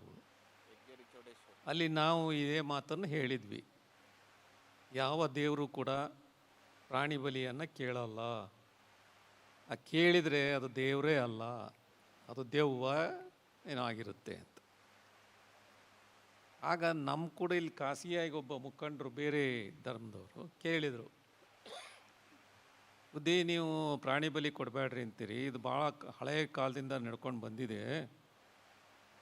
ಈಗ ನೀವು ಹೋಳಿಗೆ ನೈವೇದ್ಯ ಮಾಡ್ತೀರಿ, ಲಿಂಗಾಯತ್ರದ್ದು ವಿಶೇಷ ಅಡಿಗೆ ಅಂದರೆ ಏನು? ಹೋಳಿಗೆ. ನೆಂಟರು ಬಂದಾಗ ಮೊದಲನೇ ದಿವಸ ಏನೇನಾರ ಸ್ವೀಟ್ ಮಾಡ್ತಾರೆ, ಎರಡನೇ ದಿವ್ಸಕ್ಕೆ ಮತ್ತೊಂದು ಏನಾರ ಸ್ವೀಟ್ ಮಾಡ್ತಾರೆ. ಯಾಕೋ ನೆಂಟರು ಹೋಗಂಗೆ ಕಾಣಲಿಲ್ಲ ಅಂದ್ರೆ ಮೂರನೇ ದಿವಸ ಹೋಳಿಗೆ ಮಾಡ್ತಾರೆ, ಹೋಳಾಗ್ರಿ ಅಂತ. ಅದು ಹೋಳಿಗೆ ಅಂದರೆ ಅಲ್ಲಿ ಮುಕ್ತಾಯ ಅಂತ. ಲಿಂಗಾಯತರ ವಿಶೇಷ ಸಿಹಿ ಯಾವುದಪ್ಪ ಅಂದ್ರೆ ಹೋಳಿಗೆ, ಅದು ಸ್ಪೆಷಲ್. ಹಂಗೆ ನೀವು ನೈವೇದ್ಯ ಮಾಡ್ತೀರಿ, ಮತ್ತು ನಾವು ಕುರಿ ಕೋಳಿ ತಿಂತೀವಿ, ನಾವು ನಮ್ಮ ದೇವ್ರಿಗೆ ನೈವೇದ್ಯ ಮಾಡ್ತೀವಿ. ಇದರಲ್ಲಿ ಏನು ತಪ್ಪು ಅಂದರು. ಅಂದರೆ ಧರ್ಮವನ್ನು ಈ ರೀತಿ ವೈಯಕ್ತಿಕವಾಗಿ ತೊಗೊಂಡ್ಬಿಟ್ಟಿದ್ದಾರೆ, ಜಾತಿಗೆ ತೊಗೊಂಡಿದ್ದಾರೆ. ಅದು ಯಾವುದಕ್ಕೂ ಸೀಮಿತ ಅಲ್ಲೇ. ಈಗ ಮೊದಲನೇದು ದೇವರು ಅಂದರೆ ಪ್ರಾಣಿ ಹಿಂಸೆಯನ್ನು ದೇವರು ಒಪ್ಪಲ್ಲ. ದಯವೇ ಧರ್ಮದ ಮೂಲ ಅನ್ನುವಂಥ ವ್ಯಾಪ್ತಿಗೆ ದೇವಿ ದೇವತೆಗಳೆಲ್ಲವೂ ಕೂಡ ಒಳಪಡ್ತವೆ. ಆದರೆ ದುರಾದೃಷ್ಟ ಏನಪ್ಪ ಅಂದರೆ ಅವರು ನಾವು ತಿನ್ನುವುದನ್ನು ನಮ್ಮ ದೇವರಿಗೆ ನಾವು ಅರ್ಪಿಸ್ತೀವಿ ಎನ್ನುವಂಥ ಮೂಢನಂಬಿಕೆ, ಅಜ್ಞಾನ ಇವತ್ತು ಇದೆ. ಅದನ್ನು ಬೆಳೆಸೋರು ಇದ್ದಾರೆ, ಅದನ್ನು ಹೇಳೋರು ಇದ್ದಾರೆ. ಹಂಗಾಗಿ ನಡೀತಾ ಇದೆ. ನೀವು ಹೇಳ್ದಂಗೆ ಅಲ್ಲಿ ಆ ಸಂದರ್ಭಕ್ಕೆ ಯಾರನ್ನೂ ಕರೆಯಂಗೆ ಕಾಣಲ್ಲ, ಕರೆಯಲ್ಲ, ಯಾರು ಹೋಗಲ್ಲ. ಅದಕ್ಕೆ ಯಾರೋ ಅಲ್ಲೇ ಅವರೇ ಪೂಜಾರಿನೋ ಯಾರೋ ಏನೋ ಮಾಡ್ತಾರೆ ಅಂತ ಕಾಣ್ತತಿ. ಅದು ಕೂಡ ಕದ್ದು ಮುಚ್ಚಿ ಮಾಡ್ತಾ ಇದ್ದಾರೆ. ಈಗ ಮೊದಲಂಗೆ ಈ ಪೊಲೀಸರು ಅದಕ್ಕೆ ಒಪ್ಪಲ್ಲ. ಸಿರ್ಸಿ ಮಾರಿ ಜಾತ್ರೆಯಲ್ಲಿ ಬಿಟ್ಟಿದ್ದಾರೆ, ಮತ್ತು ಇನ್ನೂ ಒಂದೆರಡು ಕಡೆ ಕೇಳಿದ್ದೀವಿ ನಾವು, ಬಿಟ್ಟಿದ್ದಾರೆ. ಆದರೆ ಇಲ್ಲೂ ಕೂಡ ಶಿವಮೊಗ್ಗದಲ್ಲೂ ಏನು ಆ ಥರ ಮಾಡಲ್ಲ. ಎಲ್ಲೋ ಕೆಲವು ಕಡೆ ಹಳ್ಳಿಗಳಲ್ಲಿ ಇನ್ನೂ ಇದೆ. ಅದು ಕ್ರಮೇಣ ಹೋಗಬೇಕು, ಅದನ್ನು ತಪ್ಪಿಸ್ಬೇಕು ಅನ್ನೋದು ನಿಜ. ನೀವು ಹೇಳೋ ಮಾತು ನಿಜ, ಅದನ್ನು ನಾವೆಲ್ಲ ಕಡೆ ಹೇಳಬೇಕು, ತಪ್ಪಿಸ್ಬೇಕು. ಆದರೆ ಅದಕ್ಕಿಂತ ಮುಖ್ಯವಾಗಿ ಇಬ್ಬರು ಸ್ವಾಮಿಗಳು ಹೇಳಿದ್ದೇನಪ್ಪ ಅಂದರೆ, ಬೆಳಿಗ್ಗೆ SP ಅವ್ರು ಹೇಳಿದ್ರಲ್ಲ, ಅಂತರಂಗ ಶುದ್ಧಿ ನೀವು ಕಾಪಾಡ್ರಿ, ಬಹಿರಂಗ ಶುದ್ಧಿ ನಾವು ಕಾಪಾಡ್ತೀವಿ ಅಂತ. ಹಾಗೆ ನೀವು ಈಗ ಲಿಂಗಾಯತರು ಅಂತರಂಗ ಶುದ್ಧಿ ನೀವು ಮಾಡಿರಿ, ಆಮೇಲೆ ಅವ್ರು ಸರಿಯಾಗ್ತಾರೆ ನಿಮ್ಮನ್ನು ನೋಡಿ ಅಂತ. ಈಗ ಒಂದು ಉದಾಹರಣೆ ಹೇಳ್ತೀನಿ. ನಮ್ಮ ಮಲೆನಾಡಲ್ಲಿ ಕೆಲವರು ಅವ್ರಿಗೆ ಕುರಿಗೆ ದುಡ್ಡು ಇವರೇ ಕೊಡೋರು. ಯಾರು? ಲಿಂಗಾಯತರು. ಸ್ವಾಮಿಗಳೊಂದು ಮಾತು ಹೇಳಿದ್ರಲ್ಲ, ಈ ಲಿಂಗಾಯತರು ಸಾಹುಕಾರರೇ ದುಡ್ಡು ಕೊಡೋದು, ಇವರೇ ಕೊಟ್ಟು ಅವ್ರನ್ನ ಸಾಲಗಾರರನ್ನೇ ಮಾಡ್ತಾರೆ. ಮತ್ತೆ ದುಡಿಯೋಕೆ ಹಚ್ಕೊತಾರೆ. ಇದು ಮೊದಲಿಂದ ಹಿಂಗೆ ಬಂದತ್ತಿದು. ಅದಕ್ಕೆ ಎಲ್ಲದಕ್ಕೂ ಸೇರಿಸಿ ಒಟ್ಟು ಹೇಳೋದು ಅಂದರೆ ಲಿಂಗಾಯತರು ಮೊದಲು ಶುದ್ಧವಾಗ್ರಿ. ಓಂ ಶ್ರೀ ಗುರುಬಸವ ಲಿಂಗಾಯ ನಮಃ. ನಾನು ರೂಪಾ ಹಾಲೇಶ್ ಅಂತೇಳಿ ಶಿರಾಳಕೊಪ್ಪದಿಂದ ನಾವು ಈ ಸಂವಾದ ಕಾರ್ಯಕ್ರಮಕ್ಕೆ ಬಂದಿದ್ದೇವೆ. ಆತ್ಮಕ್ಕೆ ಶರಣಾರ್ಥಿಗಳು. ನಾನು ಎಲ್ಲ ಪರಮ ಪೂಜ್ಯರಲ್ಲಿ ಒಂದು ಕೇಳೋದಿಷ್ಟೇ, 12ನೇ ಶತಮಾನದಲ್ಲಿ ಶಿವಶರಣರಾಗಲಿ, ದಾರ್ಶನಿಕರಾಗಲಿ, ಸಂತರಾಗಲಿ ಎಲ್ಲರೂ ಏನು ಮಾಡಿದರು? ವೈಭವಪೂರಿತವಾದ ಪೂಜೆಯನ್ನು ಮಾಡಲಿಲ್ಲ. ಒಂದು ಆಡಂಬರದ ಪೂಜೆ ಇಲ್ಲದೇ ಭಕ್ತಿಯ ಸಾಕ್ಷಾತ್ಕಾರವನ್ನು, ಧರ್ಮದ ಸಾಕ್ಷಾತ್ಕಾರವನ್ನು ಪಡ್ಕೊಂಡ್ರು. ಆದರೆ ನಾವು ಇವತ್ತಿನ ದಿನಮಾನಗಳಲ್ಲಿ ನೋಡ್ತಾ ಇದ್ದೇವೆ, ಎಲ್ಲ ದೇವಾಲಯಗಳಲ್ಲಿ, ಮಠ ಮಾನ್ಯಗಳಲ್ಲಿ ಆಡಂಬರದ ಪೂಜೆಗಳು ನಡೀತಾ ಇದ್ದಾವೆ. ದುಡ್ಡಿನ ಪೂಜೆ ಅಂತೆ, ವಡೆ ಪೂಜೆ ಅಂತೆ, ಹೂವಿನ ಪೂಜೆ ಅಂತೆ, ನಾನಾ ಥರದ ಪೂಜೆಗಳು ನಡೀತಾ ಇದ್ದಾವೆ. ಇಷ್ಟೆಲ್ಲ ವೈಭವಪೂರಿತವಾದ ಪೂಜೆ ಮಾಡಿದ್ರು ನಾವು ಯಾಕೆ ಭಗವಂತನಿಂದ ಸಾಕ್ಷಾತ್ಕಾರವನ್ನು ಪಡ್ಕೊಳ್ಳೋಕ್ಕಾಗ್ತಾ ಇಲ್ಲ, ಭಕ್ತಿಯ ಮಾರ್ಗವನ್ನು ಕಂಡ್ಕೊಳ್ಳೋಕ್ಕಾಗ್ತಾ ಇಲ್ಲ? ಈ ಒಂದು ಪ್ರಶ್ನೆಗೆ ಪರಮ ಪೂಜ್ಯರು ನಮಗೆ ಉತ್ತರಿಸಬೇಕು ಅಂತ ನಾನು ಸದವಿನಯದಿಂದ ಕೇಳ್ಕೊತಾ ಇದ್ದೇನೆ.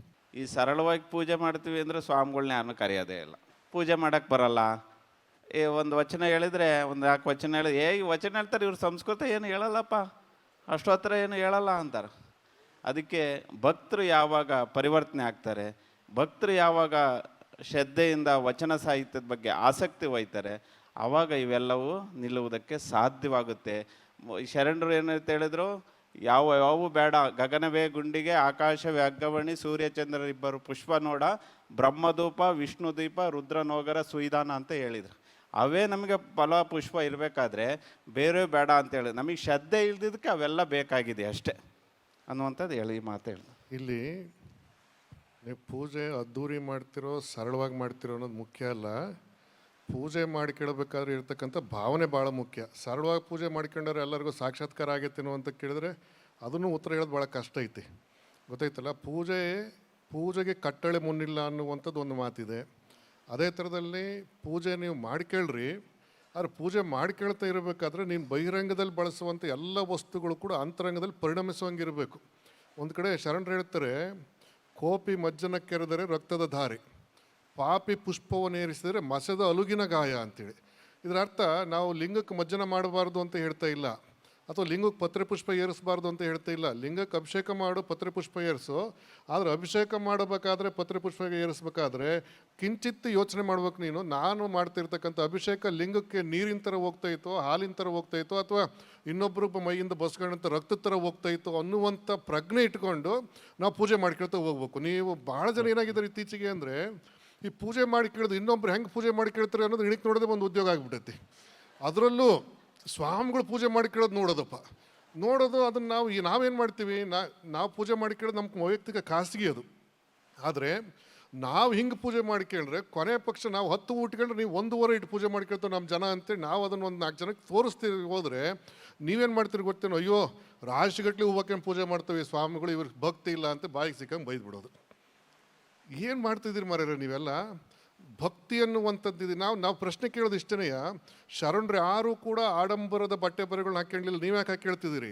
ಶರಣರು ಯಾರು ಕೂಡ ಆಡಂಬರದ ಬಂಗ್ಲೆಗಳು ಕಟ್ಕೊಂಡು ಜೀವನ ಮಾಡಲಿಲ್ಲ, ನೀವ್ಯಾಕೆ ಮಾಡ್ತಿದ್ದೀರಿ? ಶರಣರು ಯಾರು ಕೂಡ ಬ್ಯಾಂಕ್ ಅಕೌಂಟ್ ಇಟ್ಕೊಂಡು FD ಇಟ್ಟಿರಲಿಲ್ಲ, ನೀವ್ಯಾಕೆ ಇಟ್ಕೊಳ್ತಿದ್ದೀರಿ? ಪ್ರಶ್ನೆಗಳು ಇದಾವಲ್ಲ, ಸುಮ್ಮನೆ ಮಾತಾಡಬೇಕು ಅಂತೇಳಿ ಏನೇನೋ ಮಾತಾಡೋದಲ್ಲ, ಭಕ್ತಿಗೆ ಸಂಬಂಧಪಟ್ಟಿರ್ತಕ್ಕಂಥದ್ದು. ನಾವು ಹೇಳೋದೇನಪ್ಪ ಅಂತಂದರೆ, ನಿನಗೆ 4 ಉಪ್ಪು ಇಟ್ಟು ಪೂಜೆ ಮಾಡಿ ಕೇಳೋದಕ್ಕೆ ಸಮಾಧಾನ ಆಗುತ್ತೆ, ಮಾಡ್ಕ್ಯ. ಒಂದೇ ಹೂ ಇಟ್ಕೊಂಡು ಪೂಜೆ ಮಾಡ್ಕೊಂಡ್ರೆ ಸಮಾಧಾನ ಆಕತ್ತ, ಮಾಡ್ಕ್ಯ. ಹೂವೇ ಬೇಡ ನನಗೆ ಪೂಜೆ ಮಾಡ್ಕೊಳಕ್ಕೆ ಅಂದ್ರೆ ಅದು ಇನ್ನೂ ಒಳ್ಳೇದು, ಮಾಡ್ಕ್ಯ. ಆದರೆ ನಮಗೆ ಹೂವೇರಿಸಿ ನಾನು ಲಿಂಗಯ್ಯಗೆ ನಾನು ಪೂಜೆ ಮಾಡ್ಕೊಳಕ್ಕೆ ನನಗೆ ಸಮಾಧಾನ ಆಗುತ್ತೆ ಅಂತ ಅನ್ನೋದಾದ್ರೆ ಯಾಕೆ ನೀವು ವಿರೋಧ ಮಾಡ್ತೀರದನ್ನ ಅಲ್ವಾ? ತತ್ವಕ್ಕೆ ವಿರೋಧವಾಗಿ ಇಲ್ದಂಗೆ ನಾವು ಮಾಡ್ಕೊಂಡು ಹೋದರೆ ಎಲ್ಲದೂ ಸರಿಯೇ. ಅದನ್ನು ನಾವು ಆಡಂಬರ ಅಂತಲೂ ನೋಡೋಕೆ ಹೋಗಬಾರ್ದು, ಸರಳ ಅಂತಲೂ ನೋಡೋಕೆ ಹೋಗಬಾರ್ದು ಅನ್ನುವಂಥದ್ದು ನಮ್ಮ ಒಂದು ಸ್ಪಷ್ಟವಾಗಿರ್ತಕ್ಕಂಥ ಅಭಿಪ್ರಾಯ. ಪ್ರಸ್ತುತ ದಿನಗಳಲ್ಲಿ ಎಲ್ಲ ಒಂದು ವಿಚಾರಗಳು ನೋಡಿದ್ರೆ ಈ ಧರ್ಮನೇ ಒಂದು ವೃಕ್ಷಕ್ಕೆ ಹೆಂಗೆ ಕೊಡಲಿ ಮಾರಕ ಆಗಿದೆಯೋ ಹಂಗೆ ಈ ಧರ್ಮನೇ ಸಹ ಈ ಪ್ರಪಂಚದ ಒಂದು ವಿನಾಶಕ್ಕೂ ಸಹ ಮಾರಕ ಆಗ್ತಾ ಇದೆ. ಇದಕ್ಕೆ ಈ ಉದಾಹರಣೆ ಇರಾನು, ಇಸ್ರೇಲು, ಅಮೇರಿಕಾ ಅಥವಾ ಇಲ್ಲಿ ನಡೀತಕ್ಕಂಥ ಆಂತರಿಕ ಕಲಹಗಳಿಂದ ನಾವು ಯೋಚನೆ ಮಾಡಿದಾಗ ಇರಾನ್ ಆಗಲಿ ಇಸ್ರೇಲ್ ಆಗಲಿ ಅವು ಧರ್ಮದ ಕಾರಣಕ್ಕೆ ಮಾಡ್ತಿದ್ದೇವೆ ಅನ್ನೋದಕ್ಕಿಂತಲೂ ಹೆಚ್ಚಾಗಿ ತಮ್ಮ ಪಾರಮ್ಯವನ್ನು ಹೆಚ್ಚು ಮಾಡಿಕೊಳ್ಳೋದಕ್ಕೆ ಮಾಡ್ತಿರ್ತಕ್ಕಂಥದ್ದು ಅನ್ನೋದನ್ನು ನಾವು ಗಮನಿಸಬೇಕು. ವ್ಯಾಪಾರಿ ದೃಷ್ಟಿನೂ ಅದರ ಹಿಂದ್ಗಡೆ ಇದೆ, ಲಾಭದ ದೃಷ್ಟಿನೂ ಕೂಡ ಅದ್ರ ಹಿಂದ್ಗಡೆ ಇದೆ ಅನ್ನುವಂಥದ್ದನ್ನು ಕೂಡ ನಾವು ಗಮನಿಸಬೇಕು. ಹಾಗಾಗಿ ಧರ್ಮವನ್ನು ಧರ್ಮದ ರೀತಿಯಲ್ಲಿ ಮಾತ್ರ ನೋಡೋಣ. ಮತೀಯ ಭಾವನೆಗಳ ಹಿನ್ನೆಲೆಯಲ್ಲಿ ನಾವು ನೋಡ್ತಾ ಹೋದ್ವಿ ಅಂತಂದರೆ ಧರ್ಮ ಸಂಕುಚಿತವಾಗೋದೇ ಮತ್ತು ಜಗಳನೇ ಹಚ್ಕೊಳ್ಳೋದೇ ಅದು. ಹಾಗಾಗಿ ಮತೀಯ ದೃಷ್ಟಿಯಲ್ಲಿ ನೋಡಿದರೆ ಮಾತ್ರ ನಮಗೆ ಜಗಳಗಳು ಕಾರಣ ಆಗ್ತವೆ. ಅದನ್ನು ಬಿಟ್ಟು ವಿಶಾಲವಾದ ದೃಷ್ಟಿಯಿಂದ ನಾವು ನೋಡ್ತಾ ಹೋಗೋಣ, ಎಲ್ಲದೂ ಕೂಡ ಸಮಾಧಾನದಾಗ ನಡ್ಕೊಂಡು ಹೋಗೋಕ್ಕೆ ಸಾಧ್ಯವಾಗುತ್ತೆ. ಅವಾಗ ಶರಣು ಬುದ್ಧಿ ನಂದು 2 ಪ್ರಶ್ನೆ. ಎಲ್ಲರೂ ಸೇರಿ ಇವತ್ತಿನ ಯುವಜನತೆಗೆ ವಚನಗಳನ್ನು ತಲುಪಿಸೋದ್ರಲ್ಲಿ, ವಚನದ ಸಾರನ್ನು ತಲುಪಿಸೋದ್ರಲ್ಲಿ ನಾವು ವಿಫಲರಾಗಿದ್ದೀವಿ ಅಂತ ನನಗನ್ಸುತ್ತೆ. ಯಾಕೆಂದರೆ ನಾವು ಯಾವುದೇ ಕಾರ್ಯಕ್ರಮ ಮಾಡಿದ್ರು ಕೂಡ ಅದರಲ್ಲಿ 70% ಜಾಸ್ತಿ ಜನ ಬರೀ ವಯಸ್ಸಾದರೆ ಇರ್ತಾರೆ, ಅಂದರೆ ರಿಟೈರ್ಡ್ ಆಗಿರೋಂಥರೇ ಇರ್ತಾರೆ. ಮನೇಲಿರೋಕ್ಕಾಗಲ್ಲ ಅಂಥವ್ರು ಇಲ್ಲಿ ಬರ್ಬೋತಾರೆ ಅಂತಲೂ ಬೇಕಾದ್ರೆ ಹೇಳ್ಬೋದು. ನನ್ನ ವಯಸ್ಸಿನವರು, ನನ್ನ ವಯಸ್ಸಿನಂತ ಜಾಸ್ತಿ ಇದ್ದವ್ರು ಬಿಟ್ಟರೆ ನನ್ನ ವಯಸ್ಸಿನಂತ ಸಣ್ಣವ್ರು ತುಂಬ ಕಡಿಮೆ, ಬೆರಳಿಕೆ ಎಷ್ಟು ಇರ್ತಾರೆ. ಇವತ್ತು ಈ ಸಮಾವೇಶನ ಹೊರತುಪಡಿಸಿ ನಾನು ಹೇಳ್ತಾ ಇದ್ದೀನಿ, ಈ ಸಮಾವೇಶದಲ್ಲಿ ಕಾಲೇಜ್ ಸ್ಟೂಡೆಂಟ್ಸ್ ಬಂದಿದ್ದರು, ಅದಕ್ಕೆ ಆಯೋಜಕರಿಗೆ ಅಭಿನಂದನೆಗಳು. ಇದು ವಿಫಲತೆಯನ್ನು ಅದನ್ನು ಇದು ಮಾಡೋದು ಹೇಗೆ ಅಂತ, ಓವರ್ಕಮ್ ಮಾಡೋದು ಹೆಂಗೆ, ವಚನ ತತ್ವವನ್ನು ತಲುಪಿಸೋದು ಹೆಂಗೆ ಯುವ ಜನತೆಗೆ, ನಮ್ಮ ಜವಾಬ್ದಾರಿಗಳೇನು ಅನ್ನೋದು ನಾವು ಏನು ಮಾಡಬೇಕಾಗಿದೆ. ವಚನಗಳ ಮೌಲ್ಯಗಳು ನಮ್ಮ ಇವತ್ತಿನ ಸಮಸ್ಯೆಗಳಿಗೆ ಹೇಗೆ ಪರಿಹಾರ ಆಗಬಲ್ಲವು ಅನ್ನುವಂಥ ದೃಷ್ಟಿಕೋನದಲ್ಲಿ ವಚನಗಳನ್ನು ಆಲೋಚನೆ ಮಾಡ್ತಕ್ಕಂಥದ್ದನ್ನು ನಾವು ರೂಢಿ ಮಾಡ್ಕೊಳ್ಬೇಕು. ಏನಾಗಿದೆ, ಅವತ್ತಿನ ಕಾಲಕ್ಕೆ ವಚನಗಳನ್ನು ಇಟ್ಟು ನಾವು ವ್ಯಾಖ್ಯಾನ ಮಾಡ್ತಾ ಹೋದ್ವಿ ಅಂದರೆ ಇವತ್ತಿನ ಕಾಲಕ್ಕೆ ಯಾವ ಕಾರಣಕ್ಕೂ ಪರಿಹಾರ ಆಗಲ್ಲ. ಯಾವುದೇ ಮೌಲ್ಯ ಅದು ನಾವು ಹೇಳ್ತಾ ಇರುವಂಥ ಕಾಲಕ್ಕೆ ಅನ್ವಯ ಆಗುತ್ತೆ ಅನ್ನುವಂಥದ್ದನ್ನು ಅರ್ಥ ಮಾಡಿಸೋ ಕೆಲಸ ಮಾಡಿದಾಗ ಮಾತ್ರ ಆ ಮೌಲ್ಯವನ್ನು ಅನುಸರಿಸ್ತಕ್ಕಂಥ ಜನಗಳ ಸಂಖ್ಯೆ ಜಾಸ್ತಿ ಆಗುತ್ತೆ. ಆ ಮೌಲ್ಯವನ್ನು ನಾವು ಏನು ಮಾಡ್ತಿದ್ದೀವಿ ಅಂತಂದರೆ, ನಾವು 12ನೇ ಶತಮಾನದ ಕಾಲಘಟ್ಟದೊಳಗೆ ಇಟ್ಕೊಂಡು ಮಾತಾಡ್ತಿದ್ದೀವಿ. ಅಲ್ಲಿ ಅವತ್ತು ಅನುಭವ ಮಂಟಪ ಇತ್ತು, ಅವತ್ತು ಸ್ತ್ರೀ ಸಮಾನತೆ ಇತ್ತು, ಅವತ್ತು ಎಲ್ಲರಿಗೂ ಕೂಡ ಮುಕ್ತವಾಗಿ ಮಾತಾಡೋಕ್ಕೆ ಅವಕಾಶ ಮಾಡಿಕೊಟ್ಟಿದ್ರು, ಪ್ರಶ್ನೆ ಮಾಡುವಂತಹ ಒಂದು ಮನಸ್ಥಿತಿಗೆ ಪ್ರೋತ್ಸಾಹ ಕೊಡ್ತಾಯಿದ್ರು ಅಂತೇಳಿ ನಾವು ಮಾತಾಡ್ತಾನೆ ನಮ್ಮ ಮನೆ ಒಳಗೆ ನಮ್ಮ ಯುವಕರು ನಮ್ಮ ಜನಗಳಿಗೆ ಏನು ಇದ್ಯಾಕೆ ಹಿಂಗೆ ಅಂತ ಕೇಳಿ ತಲೆ ಪ್ರತಿಷ್ಠೆ ಮಾಡ್ತೀನೋ ಅನ್ನುವಂಥ ಮನಸ್ಥಿತಿ ಇಟ್ಕೊಂಡಾಗ ಯುವ ಜನತೆಗೆ ಧರ್ಮ ಅನ್ನೋದು ಮುಟ್ಟೋದಕ್ಕೆ ಹೇಗೆ ಸಾಧ್ಯವಾಗುತ್ತೆ? ಮೊದಲು ಏನಪ್ಪ ಅಂತೇಳಿ ಯುವಕರ ಜೊತೆಯಲ್ಲಿ ಮುಕ್ತವಾಗಿ ಮಾತಾಡ್ತಕ್ಕಂಥದ್ದನ್ನು ನಾವು ರೂಢಿ ಮಾಡ್ಕೊಳ್ಬೇಕು. ಆಮೇಲೆ ಯುವಕರು ಬಂದು ನಮ್ಮಂಥ ಧರ್ಮಗುರುಗಳ ಎದುರಿಗಾಗಲಿ ಅಥವಾ ಧರ್ಮದ ಬೀರುಗಳ ರೀತಿ ಒಳಗೆ ನಡ್ಕೊಳ್ತಿರ್ತಕ್ಕಂಥ ಹಿರಿಯರ ಎದುರುಗಳಿಗಾಗಲಿ ಹೋಗಿ ಧೈರ್ಯವಾಗಿ ಹೋಗಿ ಅವ್ರಿಗೆ ಅನಿಸ್ತಾ ಇರ್ತಕ್ಕಂಥ ವಿಚಾರಗಳನ್ನು ಮುಕ್ತವಾಗಿ ಹಂಚಿಕೊಳ್ಳುವಂಥ ಒಂದು ವಾತಾವರಣವನ್ನು ನಾವು ನಿರ್ಮಾಣ ಮಾಡಬೇಕು. ಆವಾಗ ಮಾತ್ರ ಯುವಕರು ಈ ಧರ್ಮದ ಮಾರ್ಗದಲ್ಲಿ ಬರೋದಕ್ಕೆ ಸಾಧ್ಯವಾಗುತ್ತೆ. ಒಂದನೇದು. ಇನ್ನೊಂದು ಏನಪ್ಪ, ಅದರ ಜೊತೆಗೆ ಇನ್ನೊಂದು ಏನು ಅಂತ ಹೇಳಿದರೆ, ಯುವಕರನ್ನು ಈ ವಚನ ಪರಂಪರೆಯ ಮೌಲ್ಯಗಳ ಕಡೆಗೆ ನಾವು ತೊಗೊಂಡು ಬರಬೇಕು ಅಂತ ಹೇಳಿದ್ರೆ, ಈಗ ಆಲ್ಸ್ವಾಮಿಯರೊಬ್ಬರು ರಂಗಕರ್ಮಿಗಳು ಇದ್ದಾರೆ, ಅವರು ಹಿರಿಯ ರಂಗ ನಿರ್ದೇಶಕರು ಕೂಡ ಹೌದು. ಅಂಥವರೆಲ್ಲರೂ ಏನು ಮಾಡಬೇಕಪ್ಪ ಅಂತ ಹೇಳಿದ್ರೆ, ಹೆಚ್ಚು ಹೆಚ್ಚು ವಚನಗಳನ್ನು ಸಾಂಸ್ಕೃತಿಕವಾಗಿ ಮತ್ತು ಸೃಜನಶೀಲವಾಗಿ ಪ್ರಸ್ತುತಪಡಿಸುವಂಥ ಕೆಲಸವನ್ನು ಕೂಡ ಇವತ್ತು ಮಾಡ್ತಾ ಹೋಗಬೇಕಾಗಿದೆ. ನಾವಂತೂ ಭಾಳ ಗಮನಿಸ್ತಾ ಇದ್ದೀವಿ ಇತ್ತೀಚೆಗೆ.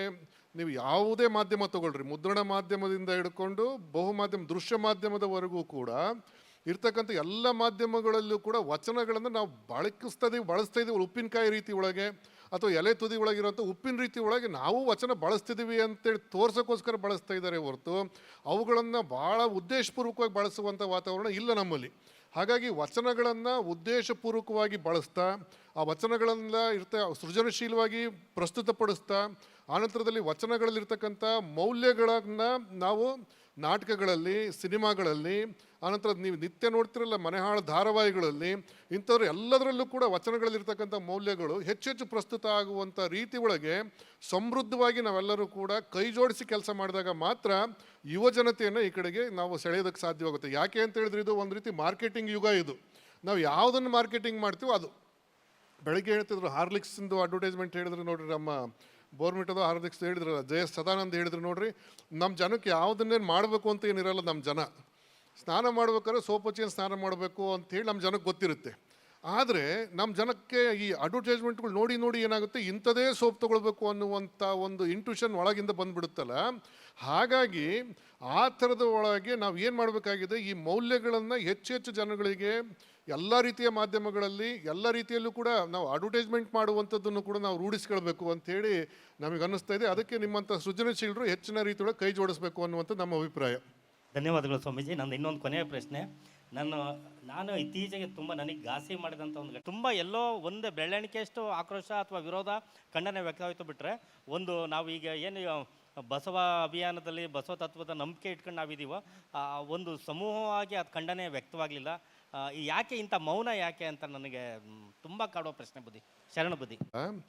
ಭಾಳ ಅಸಭ್ಯವಾಗಿ ಸೊಂಟದ ಕೆಳಗೆ ಮಾತಾಡುವಂಥ ಜನಗಳು ಅಂಥವ್ರು ಯಾರು ಬಂದರು ಅಂದರೆ ಅವ್ನು ಸವಾಸಕ್ಕೆ ಬಿಡಮರೆ ಅಂತೇಳಿ ಹಂಗೆ ತಿರುಗಿಬಿಡ್ತಾರೆ ನಮ್ಮ ಜನ.